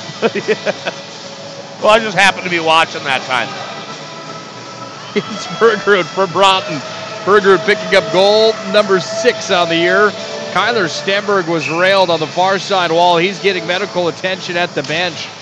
No call in the play, and Jordan Willard talking to Mark Nessett, wondering why there was no call in the play. Offensive zone for the Magi. Back behind the net for Peterson. Bumped around to the near side wing, and here come the Bottineau Braves trying to clear it out to center ice. They've had a hard time getting over the center ice stripe here tonight. Minot High playing some pretty good hockey in this one. Shots are 30-8. Minot High with the puck back behind their own net. Brock Bergerud, most recent goal getter. Handles here. Bergerud with a backhand. Chips it through center. Goes over to Nelson, who's got one tonight. Backhand center ice. Comes up to Peterson, and Peterson sends it right back in. In behind the net. Olsen was out to play it. He wears Von goal pads with black trim on them. They're all white with stripes of black that go top to bottom. He's got CCM gloves on, the blocker pad and the catching mitt. All black goal mask with that chrome cage on top of that. And into the offensive zone. Carried down by Jay Shear, back behind Odie Nelson. Pat Hyde let Shear know he was there. He hit him. Free down to Opposda. Sam Opposda starts the rush. Here's Opposda out to center. Got it to Jake Vile into the offensive zone. Vile, hard shot off the waffle board and up and out of play. You know, it's got to be a good feeling for Bergerud. He just got crushed a couple of minutes before his goal. A very painful, when you get hit that hard, you almost feel like throwing up. You just feel just bad. Goes to the bench. He looks like he's in a lot of pain. A couple minutes later, he's scoring a goal at the West Region tournament. So a big goal there by Bergerud coming back from that hard hit. Mars of Minot bringing you tournament action, Mars Nation. Special thanks to Mike Pickard. Into the slot, there's Pat Hyde firing one forward. Mars does paint touch-up, scratch repair, bumper replacement, spot blending, headlight restoration, paint correction. They're the real deal. Mars of Minot bringing you this matchup in tournament time as well. Special thanks. Tripping is going to be the call here, I think. Special thanks to Mike Pickard and the crew over at Mars. 14:07 the time of the penalty. It's going to be on Riley Olsen, and it is a trip. Power play comes out tonight for the second time for the Magicians. They're 1 for 1. Yeah, it only took 8 seconds the last time, Nick. Let's see how this one goes. Stenberg fires off the draw. That one would have been even quicker. It would have been only 3 seconds. Olsen made the save. You just can't. Bottineau just can't be shorthanded against Minot. That's all there is to it. Way too much of a hole already they've dug themselves in. Off the draw, puck one back up to Vile. Across, Hyde sends it in. Also the save. Puck comes free back behind the net. Stenberg has it. Here's the left-handed shot with a green stick. Back up to the point. Vile, Stenberg again. Top of the circle now. Jake Vile, hard wrister, sent it in. That was a headhunt, and Olsen made the glove save. A little bit of pushing and shoving after the whistle in front of the net. No harm done. Starts again tomorrow morning here at the Mesa. We're going to leave the ice sit just the way it is tonight, as it's up to about 19 degrees now. We'll come in and work on it tomorrow morning at 8. Get it ready for the 11:15 tilt. Puck fired right into the Minot High bench. Second time tonight. That time from Rybczynski, and that time I think Jordan Willert got pegged. He, Bennett, and Grubb are all laughing about it, but that doesn't feel good. I don't think anything can hurt Jordan Willert, though, Nick. He's built like a Peterbilt truck. Jordan Willert, one of the best players to ever play North Dakota high school hockey. Yes, he was. One of the best players, if not the best, to ever play at Minot High School. I asked him, we were sitting in the media room earlier on today, John Grubb, Jason Bennett, Eric Woodbeck, myself, Coach Willert. I was flipping through the tournament program. I said, Willert, what's the deal? Your name's not on any of these records here in the back of the book. And it was a serious question. I know that he had some stellar performances. Far side point, slap shot, hammered in from Hyde. And the way it came out of my mouth was almost as if I had been mocking him. Bottineau clears it all the way down. Yeah, holy Willert, you're not very good. Yeah, that's what it kind of came across as, and that's not really what it was supposed to be. And he just laughed, and he looked right at me, and he said, you want to know the ironic thing, Mr. Hulberg? I said, what's that? And he goes, I don't see your name in the book either, he said. I thought that was pretty classic. Well, I think your career was before the West Region existed, maybe. Unbelievable. Wow. Yeah, he told me that he had a hat trick, plenty of points, just not more than anybody else in that tournament program. But when you're talking about, what was it, Quinn Filling with 14 points in the tournament or something like that? Yeah, we're going to be reading those off hopefully next intermission. And yeah, it's there was some pretty stellar records at the West Region tournament. We're under 90 seconds to play here in the second. Shots are 34-8, Minot High. They lead, and they lead 6-0 tonight. 5 different goal scorers on their 6 goals. Here's a lead pass. Amsbaugh's in, one-on-one against Nelson. Amsbaugh lost a handle on the puck. How do you like the play of Logan Broughton? Comes back and makes a play, and of course, Nessett's got the arm up. Here's a hooking. I was going to say it should have been a hook, and the official that was in with the play in the zone didn't call anything. But the trail official did with the hooking call. We were waiting for it to come up. There it came. And you'll take that call. Peterson goes into the sin bin. He interrupted a one-on-one with Odie Nelson and Ian Amsbaugh. 15:58 the time of that penalty on Magicians number 6. Amsbaugh, the top producer for the Bottineau Braves. 23 points for him in his freshman campaign. Shot in on Nelson. He makes the save. 58 of the second. Skater number 6, Zach Peterson, 2 minutes. Hooking. That's 2 minutes hooking. Skater number 6. 1 minute to play. Second period. 1 minute. Thank you, Mr. Dan Sam. There's a penalty called Bottineau rugby, full strength. On Peterson. That will do it for the call on Bottineau skater number 2, Riley Olson. Puck comes down, 1:40 on the power play. 40 seconds remains here in the second. All Magicians tonight in the quarterfinals of the state hockey tournament, and if the score stays the way it is now, we'll be in run time in the third. To center ice, here come the Braves. Through neutral, Nick Costa dancing in. Odie Nelson's blocker side, takes it down, fires on. Nelson makes a save. Costa's got it back, up to the point, worked across from Alexander Hoffert. Rister comes in. Odie saw it with the glove. Went down to the leg pads and made the save. Hertz protecting the territory in front of Nelson after the save and after the whistle blew. And a goalie wants to stay active. You don't want to not do anything tonight, and then if the Magicians do hang on and win this, jump out against the Bismarck Demons with only several shots on goal. So Odie, I think, is happy anytime he gets a shot on him here tonight. Not easy to sit back there and only see a few. Cut them down, kids. 4, 3, 2 at the horn. We're done with 2, and Minot High is putting it to Bottineau here tonight in the region quarterfinals. It's 6-0. Minot High with the lead tonight. We'll have the full recap of the scoring. We'll also take a look to that record book. We'll also get you geared up for tomorrow's action and a preview of tomorrow's matchups here at the West Region High School Hockey Tournament. Thrifty White Drug intermission report comes up next. The Magi lead 6-0 at the end of 34 minutes. This is Minot High Magicians Hockey.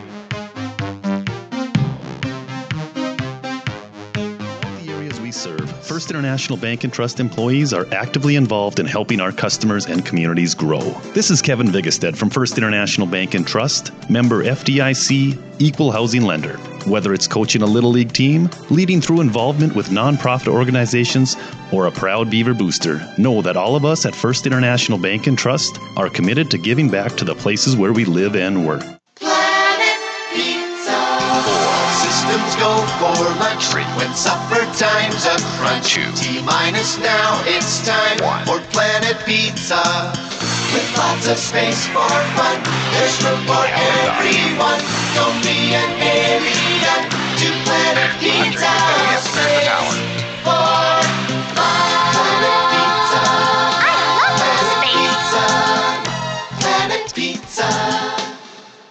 Hi, my name is Marshall Knop. I'm the manager of the UPS store here in Minot. It's time to make sure your holiday gifts arrive on time and unbroken. It's why at the UPS store we offer our pack and ship guarantee. We can pack, ship, insure your item, and get it there on time. 100% guaranteed. If anything were to happen, you're covered, and so is your package. So ship away for the holiday. For the finest in packing and shipping, the UPS store. We're at 1940 South Broadway or online at theupsstore.com. Hello, I'm Steve Funningsland, consumer lender at First Western Bank and Trust and sports enthusiast. Employees at First Western know the importance of teamwork in their day-to-day banking duties to best serve the community. I know the Minot and surrounding area high school and college athletic teams know the importance of teamwork as well. We want to wish all local teams good luck in their athletic endeavors this year. Stay safe on the courts, on the fields, on the rinks, and in the gyms. We look forward to watching you succeed. With familiar faces you know, who know you by name, First Western Bank and Trust, you can bank on us, member FDIC, equal housing lender.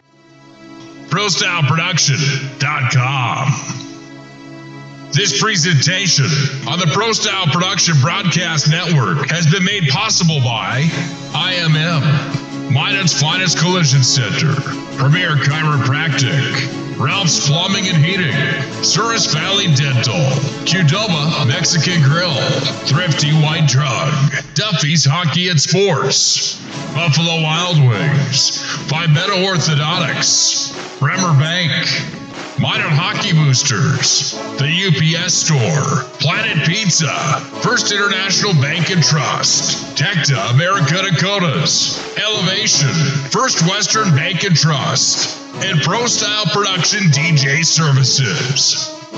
Stay up to date with the ProStyle Production Broadcast Network at ProStyleProduction.com. It's time for the Thrifty White Drug Intermission Report. Thrifty White Drug, where your healthy outcomes are our priority. Now for the stats, analysis, recap, and everything else Magi Hockey. Here's Nick Hulberg. 5 different goal scorers tonight for the Magicians in a 6-0 affair with the Bottineau Rugby Braves. Here are the quarterfinals of the Region High School Hockey Tournament. For Western North Dakota, it's Nick Hulberg alongside of the legend Larry McFall. And after 2 periods of play, Minot High is looking like they're going to match up tomorrow night with the Bismarck High Demons in the semifinals of the West Region High School Hockey Tournament. Larry, is there any doubt in your mind that Minot High is not going to be playing tomorrow night in the night game? Well, no, not really. I don't think they're going to blow a 6-goal lead right now. I would have to say that if they do, we would be two of the most surprised people that have ever broadcast a hockey game. Minot's just all over them. Bottineau hasn't protected in front of the net. Minot's having a field day from the slot. They're just overpowering Bottineau again, and I can't see that stopping in the third period. If you're Dave Hoff, here in his 29th year with the Bottineau Braves, you've been in this situation before. You've been in other situations before. You've been in every situation before. One of the most well-respected hockey coaches in North Dakota. What do you think he's saying to the club right now in between periods here? Well, first off, you have to try to come out and get one. I mean, you need to get 1 or 2 just to give yourself a little confidence going into tomorrow's qualifying game, obviously. or will take the next step towards Saturday's qualifying games. I don't know if you really preach that you can still win this hockey game, but now you need to get some momentum going, and some good things need to happen to get you set for the next game tomorrow, I would think. I know Dave pretty well. I don't think he's given a speech and they're saying, hey, come on, guys, you can come on back, score 7 goals, and win this. But I think Dave is a good enough coach to instill in them that they need to make some things good happen tonight now in the third period so they can ride that into tomorrow. 6-0 at the end of 2 periods tonight. Shots are 34-10. You want to tell us how we got to 6 on the board for the Magi? Yeah, once again, we'll go over the first period scoring. Kyler Stenberg at 2:32 from Vial and Hyde to make it 1-0, and Chase Haberman about 5 minutes later at the 7:27 mark on assist by Bergerud and Deal to make it a 2-0 hockey game. Then in the second period, Kyler Stenberg gets his second of the game from Patrick Hyde at 4:20 to make it 3-0, and then Peyton Fillion about a little less than a minute later at 5:11 from Hunter Cope made it 4-0 Magicians. Then they got their 5th goal at the 9:20 mark. Blake Nelson scoring the goal on an assist from Sam Opposda, and then at 12:06 on the power play, Brock Bergerud shakes off a big hit minutes earlier and gets the goal on an assist from Logan Broughton to make it 6-0. Tyler Olson, 14 saves in the first period, 14 saves in the second period for a 2-period total of 28 out of the 34 shots he's faced. Odin Nelson, 5 saves in the first, 5 in the second for a game total of 10 so far. Penalties in the game, Minot's taken 3 for 6 minutes, Bottineau 2 for 4 minutes, and Minot leads the quality scoring chance department 12-2. Minot also 1 for 2 on that power play tonight. Didn't take them long. 8 seconds on the power play time. And my, oh my, when you talk about matchups like that, you talk about numbers like that, it's just crazy when you think how you dive into some of these numbers and the stats and tournament times. You're thinking about the Olympics, and how about the Lamoureux sisters from Grand Forks setting the record. I don't remember which one it was, Monique or Jocelyn, either one of them. I think it was Jocelyn that set the record just recently in the Olympics, 6 seconds apart, 5 seconds apart for the quickest goals ever in Olympic hockey action for men and women. They'll probably never be touched ever again. Yeah, that's crazy. And we just want to take a little bit of time here and mention Minot High's West Region records that still exist. Most assists in the game, Matt Lazat had 5 back in 2002 in an 8-1 victory over Dickinson. Most assists in a period, J.B. Badeau had 3 way back in 1997 in a 7-2 win over Hazen. And Quinn Filling had 3 in a period against Dickinson in 2000 against Mandan as well in an 11-1 win. Points, and you were talking about it, in a game, 8, Quinn Filling in 1998, an 11-1 win over Mandan. He also had 7 of those points in 1 period that game. So 7 of that 8, Quinn Filling in 1 period, and then that tournament he ended up with 12 total points in the tournament in 3 games in 1998. That was just outstanding.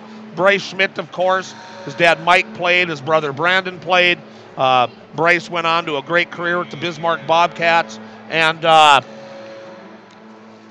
having a mind gap right now where he played college hockey at. Lake Superior State. Oh, that's right, it was Lake Superior State. He had 5 goals in a game in 09 against Williston, and Quinn Filling had 5 in 98 in the game against Mandan, and Quinn Filling 4 in a period, as we said. Fastest goals, we've already said John Grubb, 2 goals in 5 seconds in the 3rd game of the 98 tournament, and he had 3 goals in 3 minutes and 16 seconds in the opening game of that period. And you talked about this last week, Nick. Cross Broughton with 2 shutouts in regional play back in 2000, just a couple of years ago, in games over Hazen and Mandan, 10-0 and 5-0. It was a great outing there by Cross Broughton. Most goals by a single team is off the board. Minot had the record with 13-05. Century beat that today with 15. And Minot had 8 goals in a single period in that game. and the margin of victory is also gone. Those are the Minot records in the West Region Tournament. Unfortunately, there's one missing from this book here this year as well.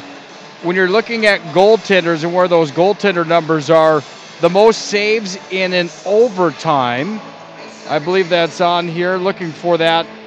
In an overtime, Matt Schmidt from Bismarck Century last year, where Minot High won 4-3 in that 3 overtime game. He actually had 15 saves. So did Odie Nelson. 16 was the last shot that went in. So Odie Nelson's name should be in this tournament program.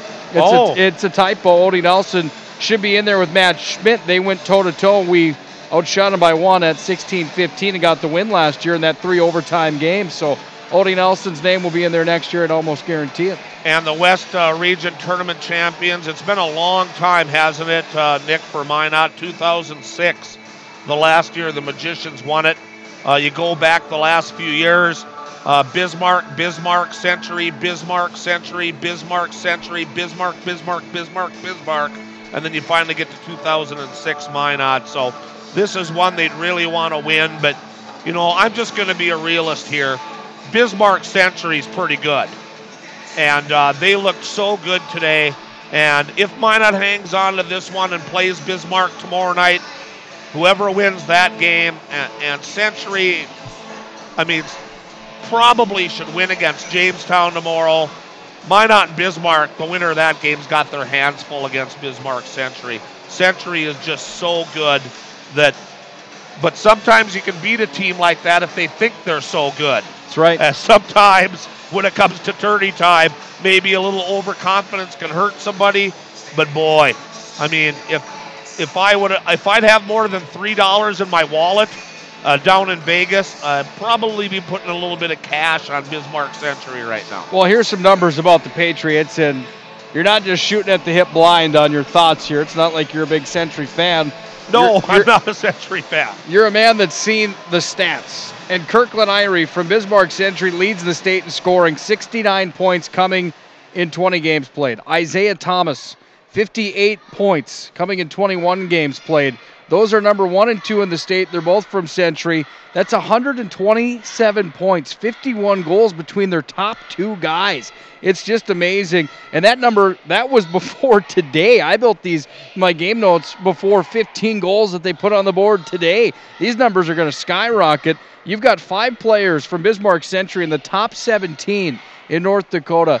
They are the real deal, and they're going to give Matt Schmidt and Jamestown a hard time tomorrow night at 5 o'clock. But a hot goaltender like that from Jamestown, you never know. Like you said, a betting man, you'd have to think that Century's going to be playing at 4 o'clock on Saturday afternoon. The nightcap tomorrow night, 7:15. The winner of this one, which looks to be Minot High, will take on Bismarck High at 7:15 for their rights at the state tournament. A winner of that game, these winners tomorrow in the semifinals punch their ticket, most importantly, to the Ralph Engelstad Arena. They'll finish 1 or 2. The winners of tomorrow night's game will lock up a 1 or 2 spot.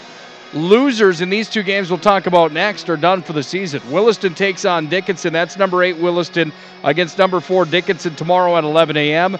Number 7 Mandan is going to play the loser of this game tonight, which looks to be Bottineau Rugby. So 7 against 6 tomorrow at 1:15. So today's action, not the closest games, not the most parity. The one game with Jamestown and Dickinson was a good one. Tomorrow you're going to see a full day of great action. And unfortunately for 2 teams in the tournament, their season is going to be done. Yeah, and like you said, tournaments are so crazy because if something happens, if an injury happens to one of the better players, that could change a whole tournament as well. So you just never know. Sometimes come in overconfident. Sometimes the underdogs play really well. So, of course, it's never set in stone. They have to play the games. But right now, 2 teams will go home tomorrow, and then 2 other teams that lose tomorrow night will have loser out shots on Saturday here, early Saturday afternoon here at the Pepsi rink. Minot High returns to the ice, waiting for the arrival of Bottineau Rugby. 2 minutes away from the start of the third. When we come back, we'll face it off and close out the first day of the quarterfinals of the State West Region High School Hockey Tournament. Minot High is up 6-0 at the end of 2. This is Minot High Magicians Hockey.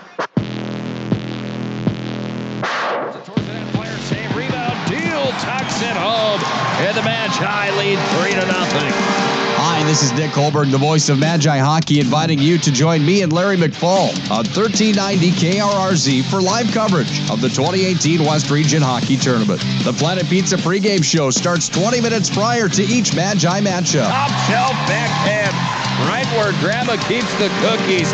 1390 KRRZ, the home of Minot High Magicians Hockey.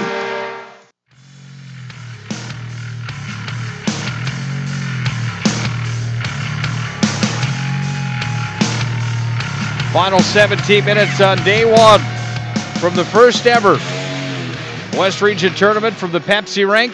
Nick Hulberg and Larry McFall here for the call of the third. Adam Lorenz is now in nets for Bottineau. He wears number 33. He's a sophomore. And the Magicians now have inserted senior Kyle Schultz in the net.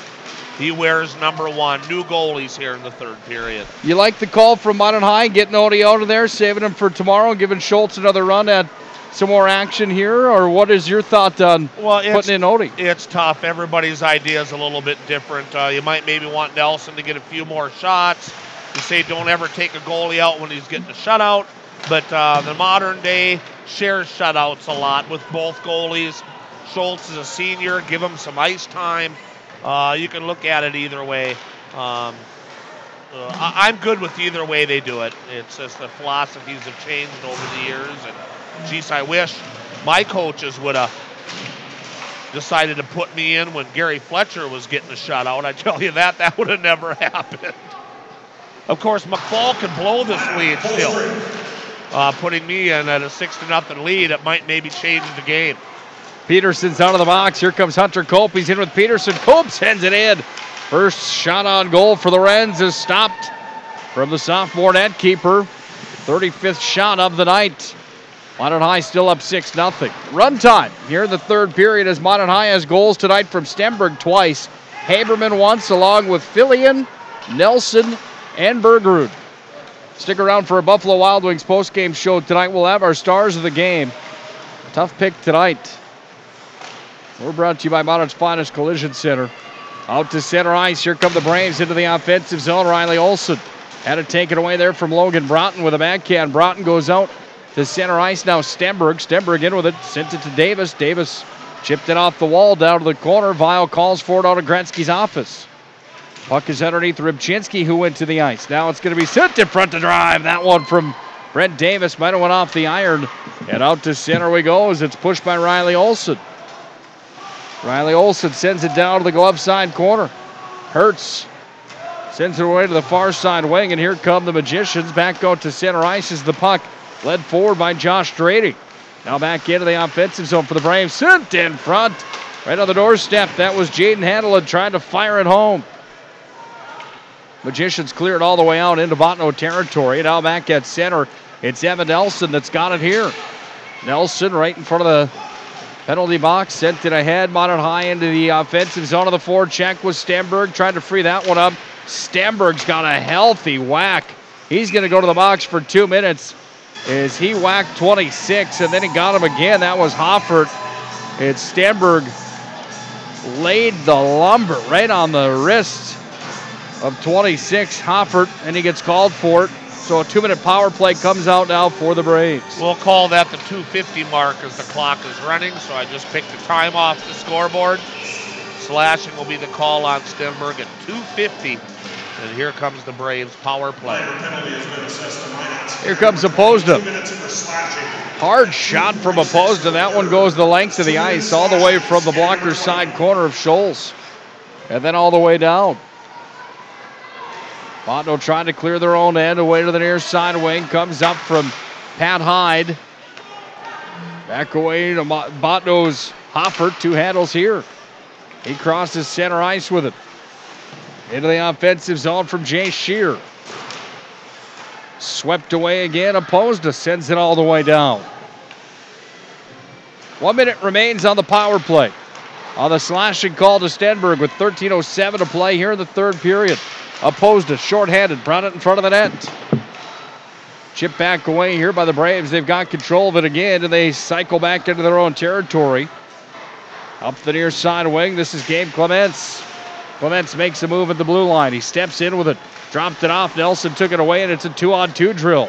Nelson in with Borkus. Nelson, top of the circle, fires towards Lorenzo in wide. Comes back away to the near side wing at center ice. Right side of the ice surface for Bottineau, trying to move it ahead forward. Goes off of Borkus. Borkus frees it, sends it ahead forward to Peterson. Peterson had that one escape his possession, and now on the near side wall, right at the neutral ice zone. It's going to be poked free directly at center over the Pepsi logo there to Plemmel, who moved it back to Broughton. And now Broughton's going to launch this one all the way down 200 feet right into the catching mitt of Lorenz. He'll glove it, hang on to it, and face it off on his glove side with a running clock at 12:09. Tough as a alternate goalie to jump on in without any warm-up since the start of the game and face shots right away.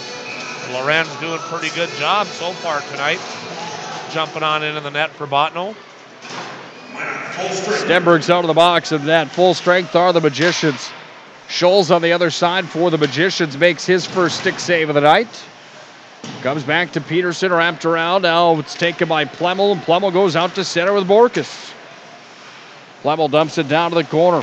Plemmel's back in behind the cage, away to the near side wing. Trying to work it back away, comes away to Fillion, and now Fillion trying to move it ahead forward. Hits traffic there, and it's going to be taken up the near side wall by Riley Olsen, and Olsen carries it out in high territory. At the line, held in by Reese Mohagan. He fires it towards Scholes' blocker side, but wide.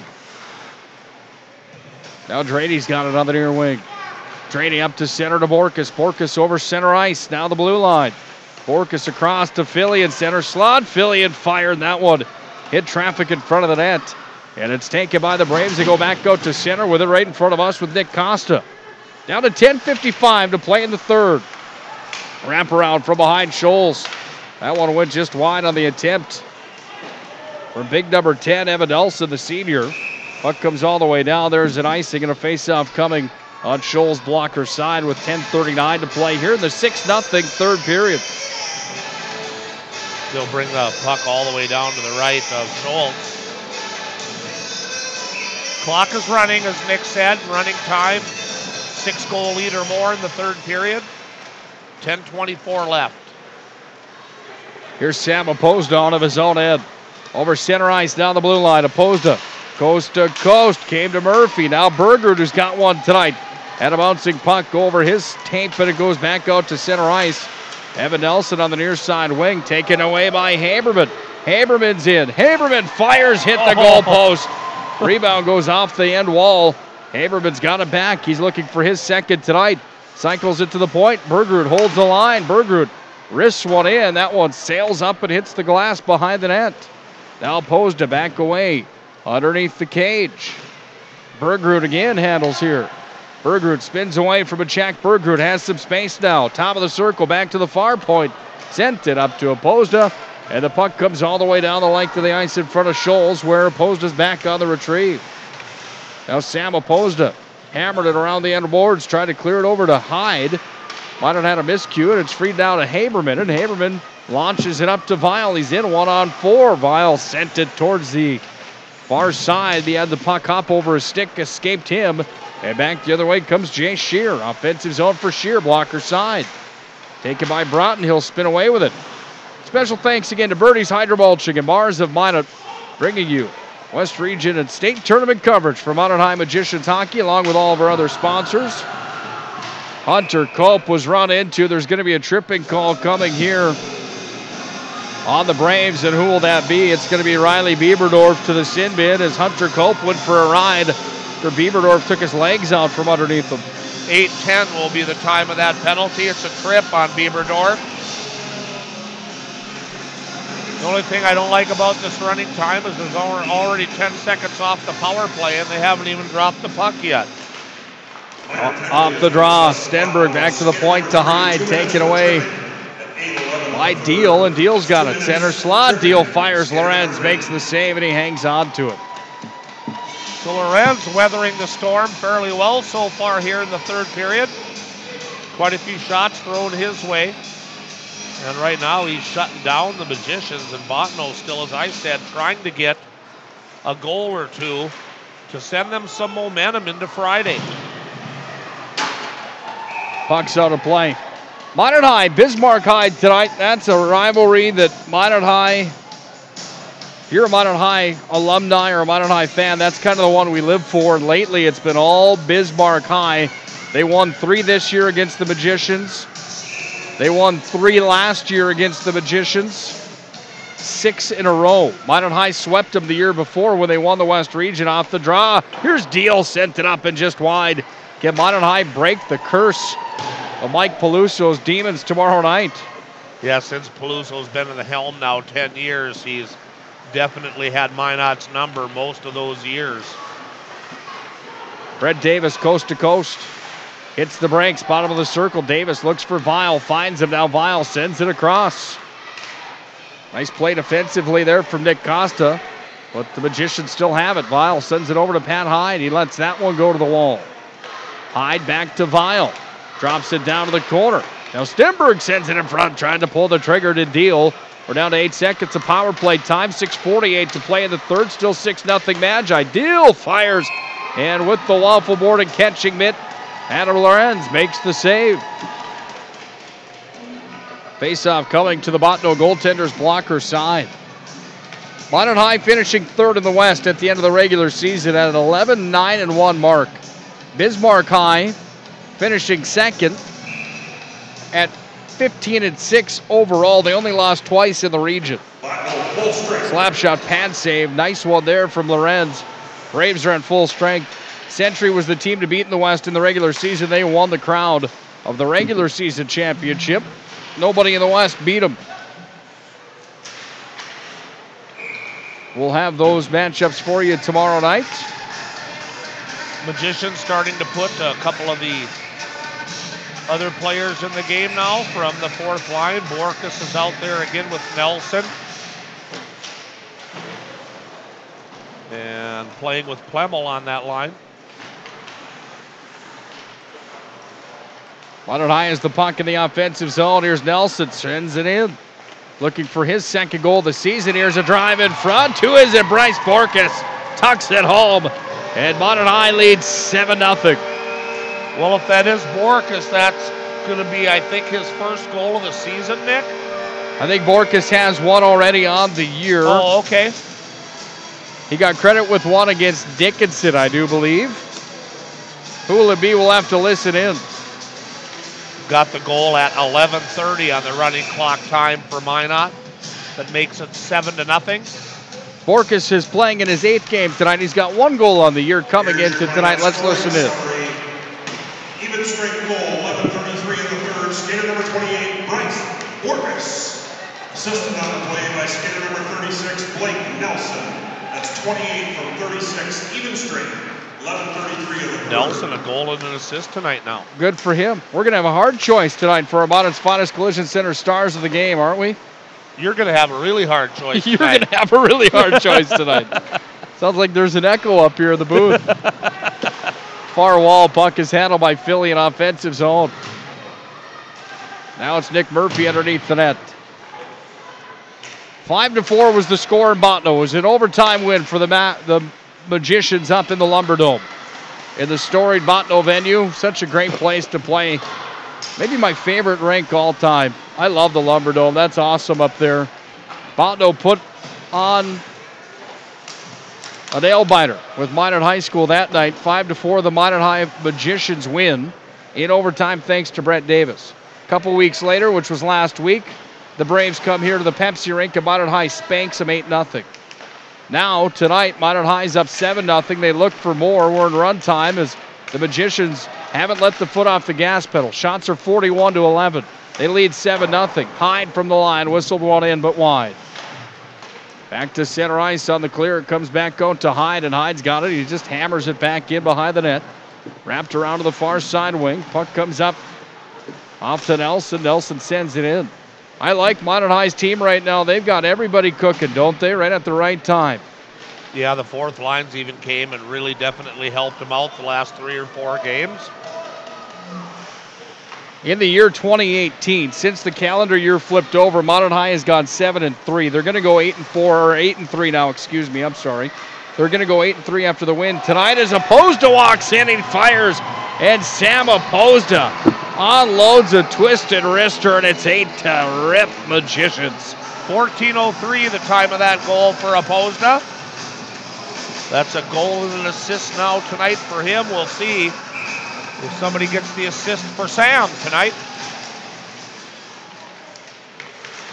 Here's Dan Sim. Even strength goal, 14:05 in the third, untwisted, skater number 11, Opposna. Unassisted for Sam Opposna. Puck comes back away to the near side wing. Taken here by Broughton. And now it's going to be hammered into the offensive zone for Stenberg.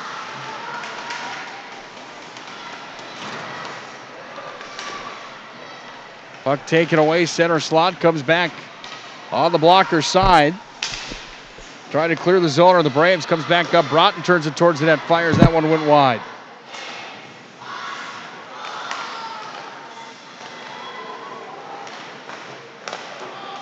Drive comes in, top shelf, and the Magicians have scored again. Haberman might have maybe tipped that in front at 15-22, excuse me.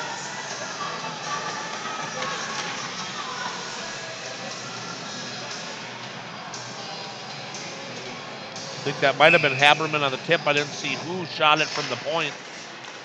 Here's your lineup scoring summary. Even strength at 15-25. Skater number 15, Chase Haberman. Assisted on the play by skater number 20, Tyler Stenberg. And 26, Aiden Fillion. Fillion and Stenberg, the assist on that goal by Haberman. And there's another one at the 16-minute mark, Nick.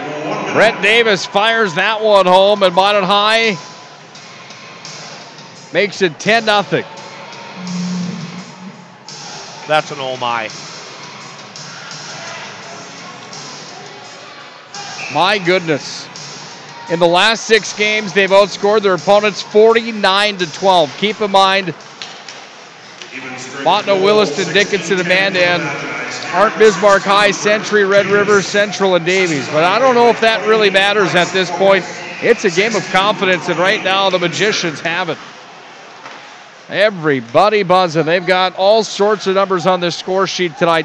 Plenty of distribution across the line. Minot High cruises in the quarterfinals here tonight. Cut them down, kids. 10 seconds remaining. Buffalo Wild Wings postgame show comes up next. We've got plenty to talk about. 2, 1. Here's the horn. Larry, how'd you like your Magi tonight? Well, they got the job done. They looked very well. They did what they needed to do. And the goaltenders get to share the shutout, which is always good for us goaltenders. Buffalo Wild Wings postgame show comes up tonight. We'll have our stars of the game brought to you by Modern's Finest Collision Center. We'll set you up for tomorrow, and then we'll get ready to roll for night number 2 here from the region tournament. Minot wins 10-0 over Bottineau. This is Minot High Magicians Hockey.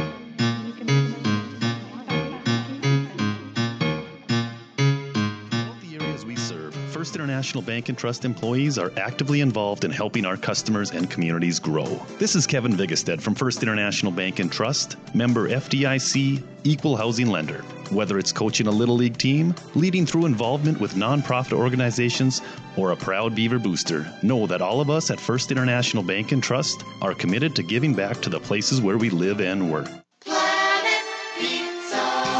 Systems go for lunch. Frequent supper time's a crunch. T-minus now, it's time for Planet Pizza.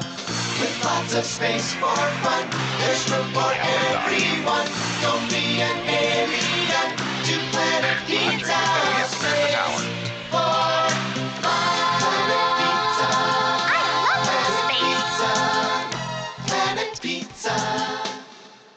Hi, my name is Marshall Knop. I'm the manager of the UPS store here in Minot. It's time to make sure your holiday gifts arrive on time and unbroken. It's why at the UPS store we offer our pack and ship guarantee. We can pack, ship, insure your item, and get it there on time. 100% guaranteed. If anything were to happen, you're covered, and so is your package. So ship away for the holiday. For the finest in packing and shipping, the UPS store. We're at 1940 South Broadway or online at theupsstore.com. Hello, I'm Steve Funningsland, consumer lender at First Western Bank and Trust and sports enthusiast. Employees at First Western know the importance of teamwork in their day-to-day banking duties to best serve the community. I know the Minot and surrounding area high school and college athletic teams know the importance of teamwork as well. We want to wish all local teams good luck in their athletic endeavors this year. Stay safe on the courts, on the fields, on the rinks, and in the gyms. We look forward to watching you succeed. With familiar faces you know who know you by name, First Western Bank and Trust, you can bank on us, member FDIC, equal housing lender.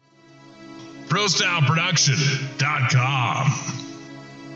This presentation on the Pro Style Production Broadcast Network has been made possible by IMM, Minot's Finest Collision Center, Premier Chiropractic, Ralph's Plumbing and Heating, Souris Valley Dental, Qdoba Mexican Grill, Thrifty White Drug, Duffy's Hockey and Sports, Buffalo Wild Wings, Vibetta Orthodontics, Bremer Bank, Minot Hockey Boosters, the UPS Store, Planet Pizza, First International Bank and Trust, Tecta America Dakotas, Elevation, First Western Bank and Trust, and Pro Style Production DJ Services.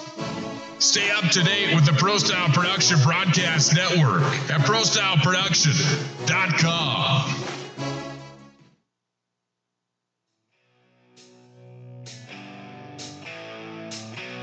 It's time for the Buffalo Wild Wings postgame show with the recap, stats, analysis, coaches' thoughts, Minot's Finest Collision Center stars of the game, and all the wing sauce you can handle. Let's return to the press box with Nick Hulberg. Minot High has been a shoo-in for the region semifinals. They have been for their entire history. North Dakota High School hockey, no different here in 2018. Minot High stamps their ticket. They're going to match up with Bismarck High tomorrow night, roughly 7 o'clock for the Planet Pizza pregame show. Or is it 7 o'clock for the face-off tomorrow night? It's going to be 30 minutes after the matchup tonight. 30 minutes after the matchup tomorrow night. I don't know. What are you trying to show me your stars of the game picks tonight, Larry? It's going to be a tough one. I was just trying to show you the last 3 goals and the assists that we never heard that weren't announced that we didn't know about up here. So 10 tonight for the Magi. They play in the semifinals tomorrow night. Full day of action tomorrow. Let's start here with the recap of the scoring of tonight's matchup. Take a big deep breath. There's plenty to report. Okay, here we go. Kyler Stenberg opened the scoring at 2:32 in period 1 on assist from Jake Weil and Patrick Hyde to make it 1-0. That was at the 2:32 mark. Then at 7:27, Chase Haberman got the goal on assist from Brock Bergrud and Mason Deal to make it 2-0 Magicians. That was at 7:27.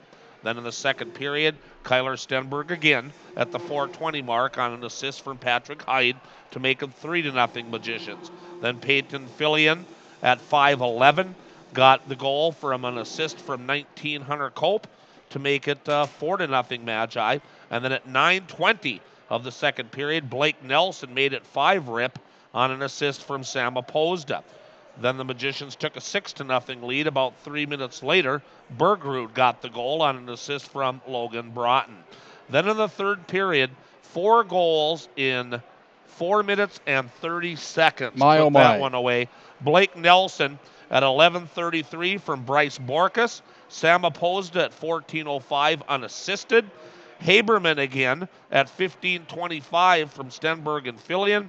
And then Brett Davis at the 16:10 mark on an assist again from Bryce Borkus, as Borkus ends up with 2 assists. Got it real quick. James, the scorekeeper, was up here. It was actually Bryce Borkus' goal, Blake Nelson. He said to flip those. They just had him wrong in the system. Oh, right, because I thought Borkus got that goal. So Correct. that would have given him a goal and an assist for the game. And Davis ended the scoring at the 16:10 mark. Goaltender saves. Let's see. Adam Lorenz came in the third period and had 5 saves.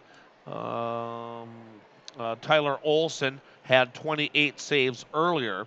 So They've shut the scoreboard off on me already, which drives me completely crazy. Odin Nelson, 10 saves in the first 2 periods. Schultz only 1 save in the third. So total domination here tonight by the Magicians. They had 4 penalties, Minot did, for 8 minutes. Bottineau had 3 penalties for 6 minutes. And Minot led the quality scoring chances by a mark of 19-2. So the Magicians totally dominating this game. And you don't see too often where both teams get to put their backup goalies in the game and give them a little bit of play too. And the Magicians rolling 4 lines towards the end of the game, letting some of those guys get a chance. So for Minot, it was good to get all the players in and give them a little taste of the West Region tournament as they head into tomorrow's semifinal. Now, for Bottineau, they were just looking for anything that would have helped them soldier on to tomorrow's game, as they will play one of the early afternoon games. Loser out now at this stage, so hopefully Bottineau can regroup and give it a whirl tomorrow. But the Magicians, guns a-blazing, as you said, piles of goals in the last 5 games, and that's what they need as they take on Peluso's Demons tomorrow night. Here's what tomorrow looks like here at the Pepsi Rink. Starting at 11 a.m. tomorrow. Winner moves on, loser season is over. Number 4 Dickinson against number 8 Williston. That's at 11 a.m. tomorrow. Winner advances, loser season comes to a close. 1:15, number 7 Mandan against number 6 Bottineau Rugby. That one could be a good one. Leif Madsen's club goes against Dave Hoff's club. That's at 1:15. The nightcap, it's Jamestown, number 5 against number 1 Bismarck Century. That's at 5 o'clock p.m. tomorrow night. And then roughly at 7:15 tomorrow, it's number 3 Mountain High against number 2 Bismarck High. We'll have the call for you on that one right here on 1390 KRRZ AM along with ProStyleProduction.com. It's going to be a full day tomorrow. A lot of tears tomorrow afternoon, too. A lot of seasons are going to come to an end, and a lot of hockey careers are going to come to a close. That's always the worst part about this tournament, isn't it? And the state high school hockey tournament is that hockey is one of those sports that there's so much that goes into it from such a young age and so much dedication and time to it. And it's one of those sports that as soon as you're done playing, there's a lot of guys that leave that hockey bag in the garage or up in the attic and just don't touch it, and that's it. And it's just crazy how that works, but that's just kind of the nature of the beast. Well, and I could be wrong, but when you end a basketball or football career, there always seems to be some other options. In football, there's 50-man rosters, 60-man rosters in college that you might be able to go on and play on. There's lower-level college teams to play on. It seems like hockey nowadays, if you're not elite, you're not going to get a shot to go like to the NAHL that the Toros play in. That's a whole different level. Then from there, only a few selected players get to go up to the USHL or the ECHL. And then from there, making the NHL is a very, very small percentage. So in hockey, unless you're an elite player on your high school team, your career is probably going to be done if you're not good enough to go to that next level. And you've been playing since you were 3 years old, 4 years old. And so that's 14 years. That's all you've known in your life, of starting out as a mite and working your way through squirts and peewees and bantams into high school. And then if you're not good enough, you're done.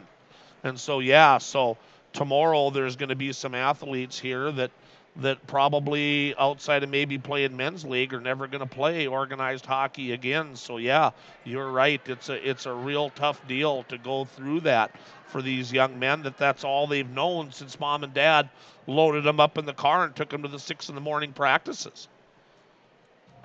Get ready for tomorrow. Semi-final day, loser out day tomorrow here at the Pepsi Rink at Mesa Arena. More of the Buffalo Wild Wings postgame show. When we return, we'll name our stars of the game. Mountain High wins tonight 10-0 over Bottineau. This is Magi Hockey. First International Bank and Trust employees are actively involved in helping our customers and communities grow. This is Kevin Vigestad from First International Bank and Trust, member FDIC, equal housing lender. Whether it's coaching a Little League team, leading through involvement with nonprofit organizations, or a proud Beaver booster, know that all of us at First International Bank and Trust are committed to giving back to the places where we live and work. Planet Pizza. 4 systems go for lunch. Frequent supper time's a crunch. T-minus now, it's time for Planet Pizza. With lots of space for fun, there's room for everyone. Don't be an alien to Planet Pizza. Space for fun. Planet Pizza. Planet Pizza. Hi, my name is Marshall Knop. I'm the manager of the UPS store here in Minot. It's time to make sure your holiday gifts arrive on time and unbroken. It's why at the UPS store we offer our pack and ship guarantee. We can pack, ship, insure your item, and get it there on time. 100% guaranteed. If anything were to happen, you're covered, and so is your package. So ship away for the holiday. For the finest in packing and shipping, the UPS store. We're at 1940 South Broadway or online at theupsstore.com. Hello, I'm Steve Funningsland, consumer lender at First Western Bank and Trust and sports enthusiast. Employees at First Western know the importance of teamwork in their day-to-day banking duties to best serve the community. I know the Minot and surrounding area high school and college athletic teams know the importance of teamwork as well. We want to wish all local teams good luck in their athletic endeavors this year. Stay safe on the courts, on the fields, on the rinks, and in the gyms. We look forward to watching you succeed. With familiar faces you know, who know you by name, First Western Bank and Trust, you can bank on us, member FDIC, equal housing lender. ProStyleProduction.com. This presentation on the Pro Style Production Broadcast Network has been made possible by IMM, Minot's Finest Collision Center, Premier Chiropractic, Ralph's Plumbing and Heating, Souris Valley Dental, Qdoba Mexican Grill, Thrifty White Drug, Duffy's Hockey and Sports, Buffalo Wild Wings, Pimento Orthodontics, Bremer Bank, Minot Hockey Boosters, the UPS Store, Planet Pizza, First International Bank and Trust, Tecta America Dakotas, Elevation, First Western Bank and Trust, and Pro Style Production DJ Services. Stay up to date with the Pro Style Production Broadcast Network at ProStyleProduction.com. Let's go back to the press box for more of the Buffalo Wild Wings postgame show. Wings, beer, sports, they've got it all at Buffalo Wild Wings. They also have a lunch menu. B-Dubs brings you the postgame show tonight. Plenty to talk about tonight. Minot High wins 10-0 over Bottineau Rugby. The Braves to advance to the semifinals of the region tournament, where they'll take on Bismarck High tomorrow night. Nick Hulberg and Larry McFall put the finishing touches on this one here tonight. Minot High, Bismarck High is a matchup that Minot High can win tomorrow night. It's a matchup that Bismarck High can win tomorrow night. What does it take for Minot High to come out of there with a win against Mike Peluso's team that's always so darn good during tournament time and the defending region champions? Well, everybody has to play well if you're a magician. It's to the point now where you just cannot have a bad game. I mean, all the way from the goaltending to the defense to the forwards, they have to everybody has to show up. I kind of laughed when I saw that sign down there on the far end. It's the old New England Patriot quote, but one of the teams put it up on the far end down there. It says, "Do your job." And that's pretty much what they have to do tomorrow night. If somebody doesn't do their job or makes mistakes, or they don't come with their A game, so to speak, it can be a long night against Bismarck. But if Minot can all do their job, protect in front of the net, get good goaltending, get good play from the defense and the forwards, take advantage of their opportunities, stay out of the penalty box, which hasn't been very tough lately. Minot's done a real good job these last 3 or 4 games of staying out of the box, but when they play against the higher level teams, it bites them all the time. At least it has so far this year. Making mistakes, taking penalties, and then and boy, that Century power play and that Bismarck power play, boy, those are 2 teams you don't want to be shorthanded against. So they just have to mind their P's and Q's, I think, Nick. And if they can play like that and come with their best game tomorrow night, Bismarck is a beatable hockey team.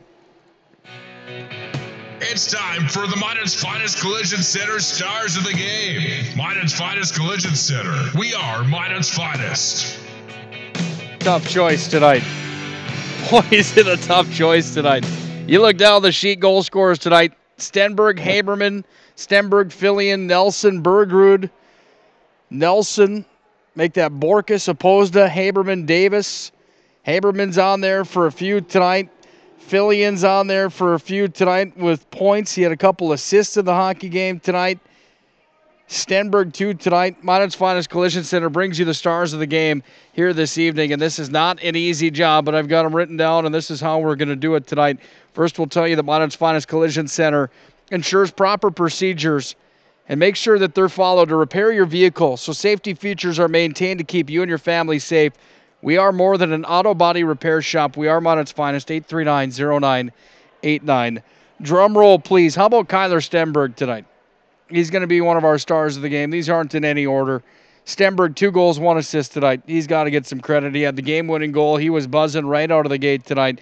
He was good tonight. Stenberg, one of the stars of the game. Blake Nelson deserves credit tonight. Not a lot of points coming in. He only had 1. He ends up with 3 after tonight. 1 goal, 1 assist tonight. And Bryce Borkus, same thing. You're looking at a player that came in with 1 goal on the season, only playing in 7 games. What a big night for guys like Borkus and Nelson. Huge nights for them. Multiple point nights in a varsity West Region tournament. 1 goal, 1 assist for Nelson and Borkus. They're my stars of the game tonight. And the reason being is that those players like that, buying into what we're doing all season long, buying into the, you know what, you might not get a whole lot of ice time. But I tell you what, when those kids get on the ice and they get their chance, they do not leave anything on the ice. They leave it all out on the ice is the point. They get out there and they give it everything they have, and they did that tonight. That's why they're my stars of the game. Borkus, Nelson, Stenberg here tonight. Thoughts, disagreements, agreements? Where are we at? No, I just have to agree with you. You and I both had careers that weren't that stellar. We joke about how good we were, but we really weren't. We were backup goalies. We didn't play that much. Actually, you ended up playing junior gold at the end of your careers at a high school. We all know how tough it is to go to practice every night and work your butt off, and you never get to play, or if you do, it's barely. That's a real tough position to be in. You're kind of like you get to where as an athlete you feel like you're a practice buddy, that you're just out there helping practice, and as a backup goalie you're just out there to fill the other net so they can shoot at your head, you know. But when these guys finally get a chance, to me, being from that background of not playing a whole heck of a lot, to see these guys come out on the ice and have success in a tournament like this, that's something they will never forget, whether they beat Bismarck tomorrow night or they don't, whether they get to state or not. In their mind, 5 years from now, they will remember, hey, I worked hard in high school. I finally got my shot at one of those games at regional, and I did well and scored some points.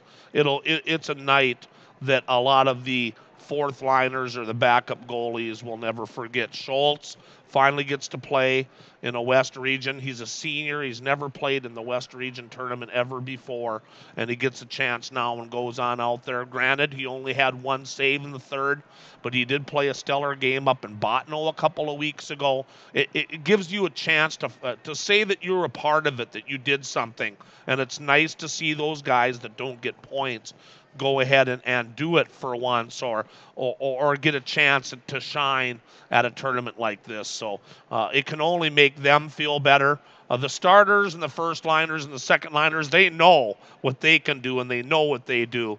But now these other guys can go, hey, coach, you put me in, I can get you one. So it bolsters their confidence. And I think going against a team like Bismarck, if you know that your fourth liners just gained some experience the night before and scored a couple points, and maybe if things aren't going good tomorrow night, you might be able to look and give them the nod, and who knows? They might jump over those boards and go get you the game tire or the game winner or whatever. So anything like that is just a win for the whole organization, for the whole team. And I know there's a lot of people up in Bottineau listening to this broadcast because Lee Halverson didn't come on down from Bottineau and do the game. Don't give up on your club either tomorrow night when they go on out against Mandan. These kids work hard, and they're playing a team that they're probably a little more even with tomorrow now. I think Bottineau, if they play well and the goaltender can stand on his head a little bit, I think they have a chance to win that game as well. So don't hang your heads up north in Bottineau either, because the team, I thought, is coming around, and I think they had a pretty good season, even though they might not say they did. And with Dave Hoff as the coach, with all the years that he's coached, Nick, if he's got anything he can drum up his sleeve, Dave's probably going to find it sometime here tonight going into tomorrow. So just don't give up hope if you're listening up in Bottineau. And for the Minot fans, hey, the team's clicking on all cylinders now. Let's see what they can go out and do tomorrow night against a team that you said has just snake bit the Magicians the last 6 games they played. 11 a.m. tomorrow. The action begins. Dickinson against Williston. Dickinson number 4, Williston number 8. At 1:15, Mandan number 7 against Bottineau number 6. At 5 p.m. tomorrow night, number 5 Jamestown against number 1 Bismarck Century. And then the nightcap again tomorrow night on their home ice, the Magi at number 3 take on Bismarck. Number 2, my recommendation for you, just because we don't have a solid game time for that start, we say 7:15. Have the radio ready to go. Have ProStyleProduction.com ready to go at roughly 6:40 tomorrow night.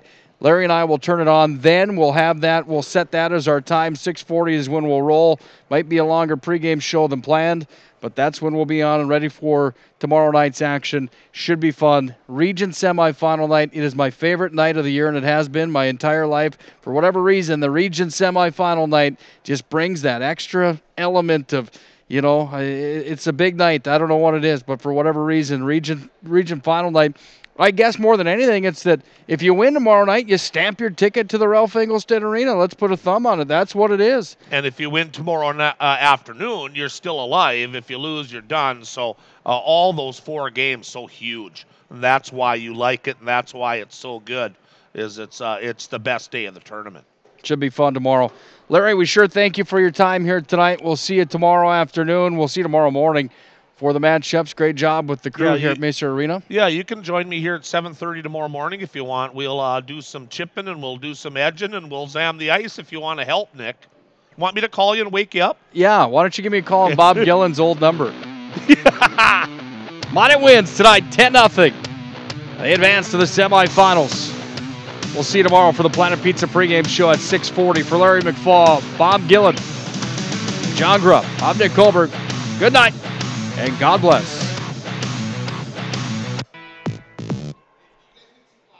Turns it towards the net, fire save, rebound, deal, tucks it home, and the Magi lead 3-0. Hi, this is Nick Hulberg, the voice of Magi Hockey, inviting you to join me and Larry McFall on 1390 KRRZ for live coverage of the 2018 West Region Hockey Tournament. The Planet Pizza pregame show starts 20 minutes prior to each Magi matchup. Top shelf backhand, right where Grandma keeps the cookies. 1390 KRRZ, the home of Minot High Magicians Hockey.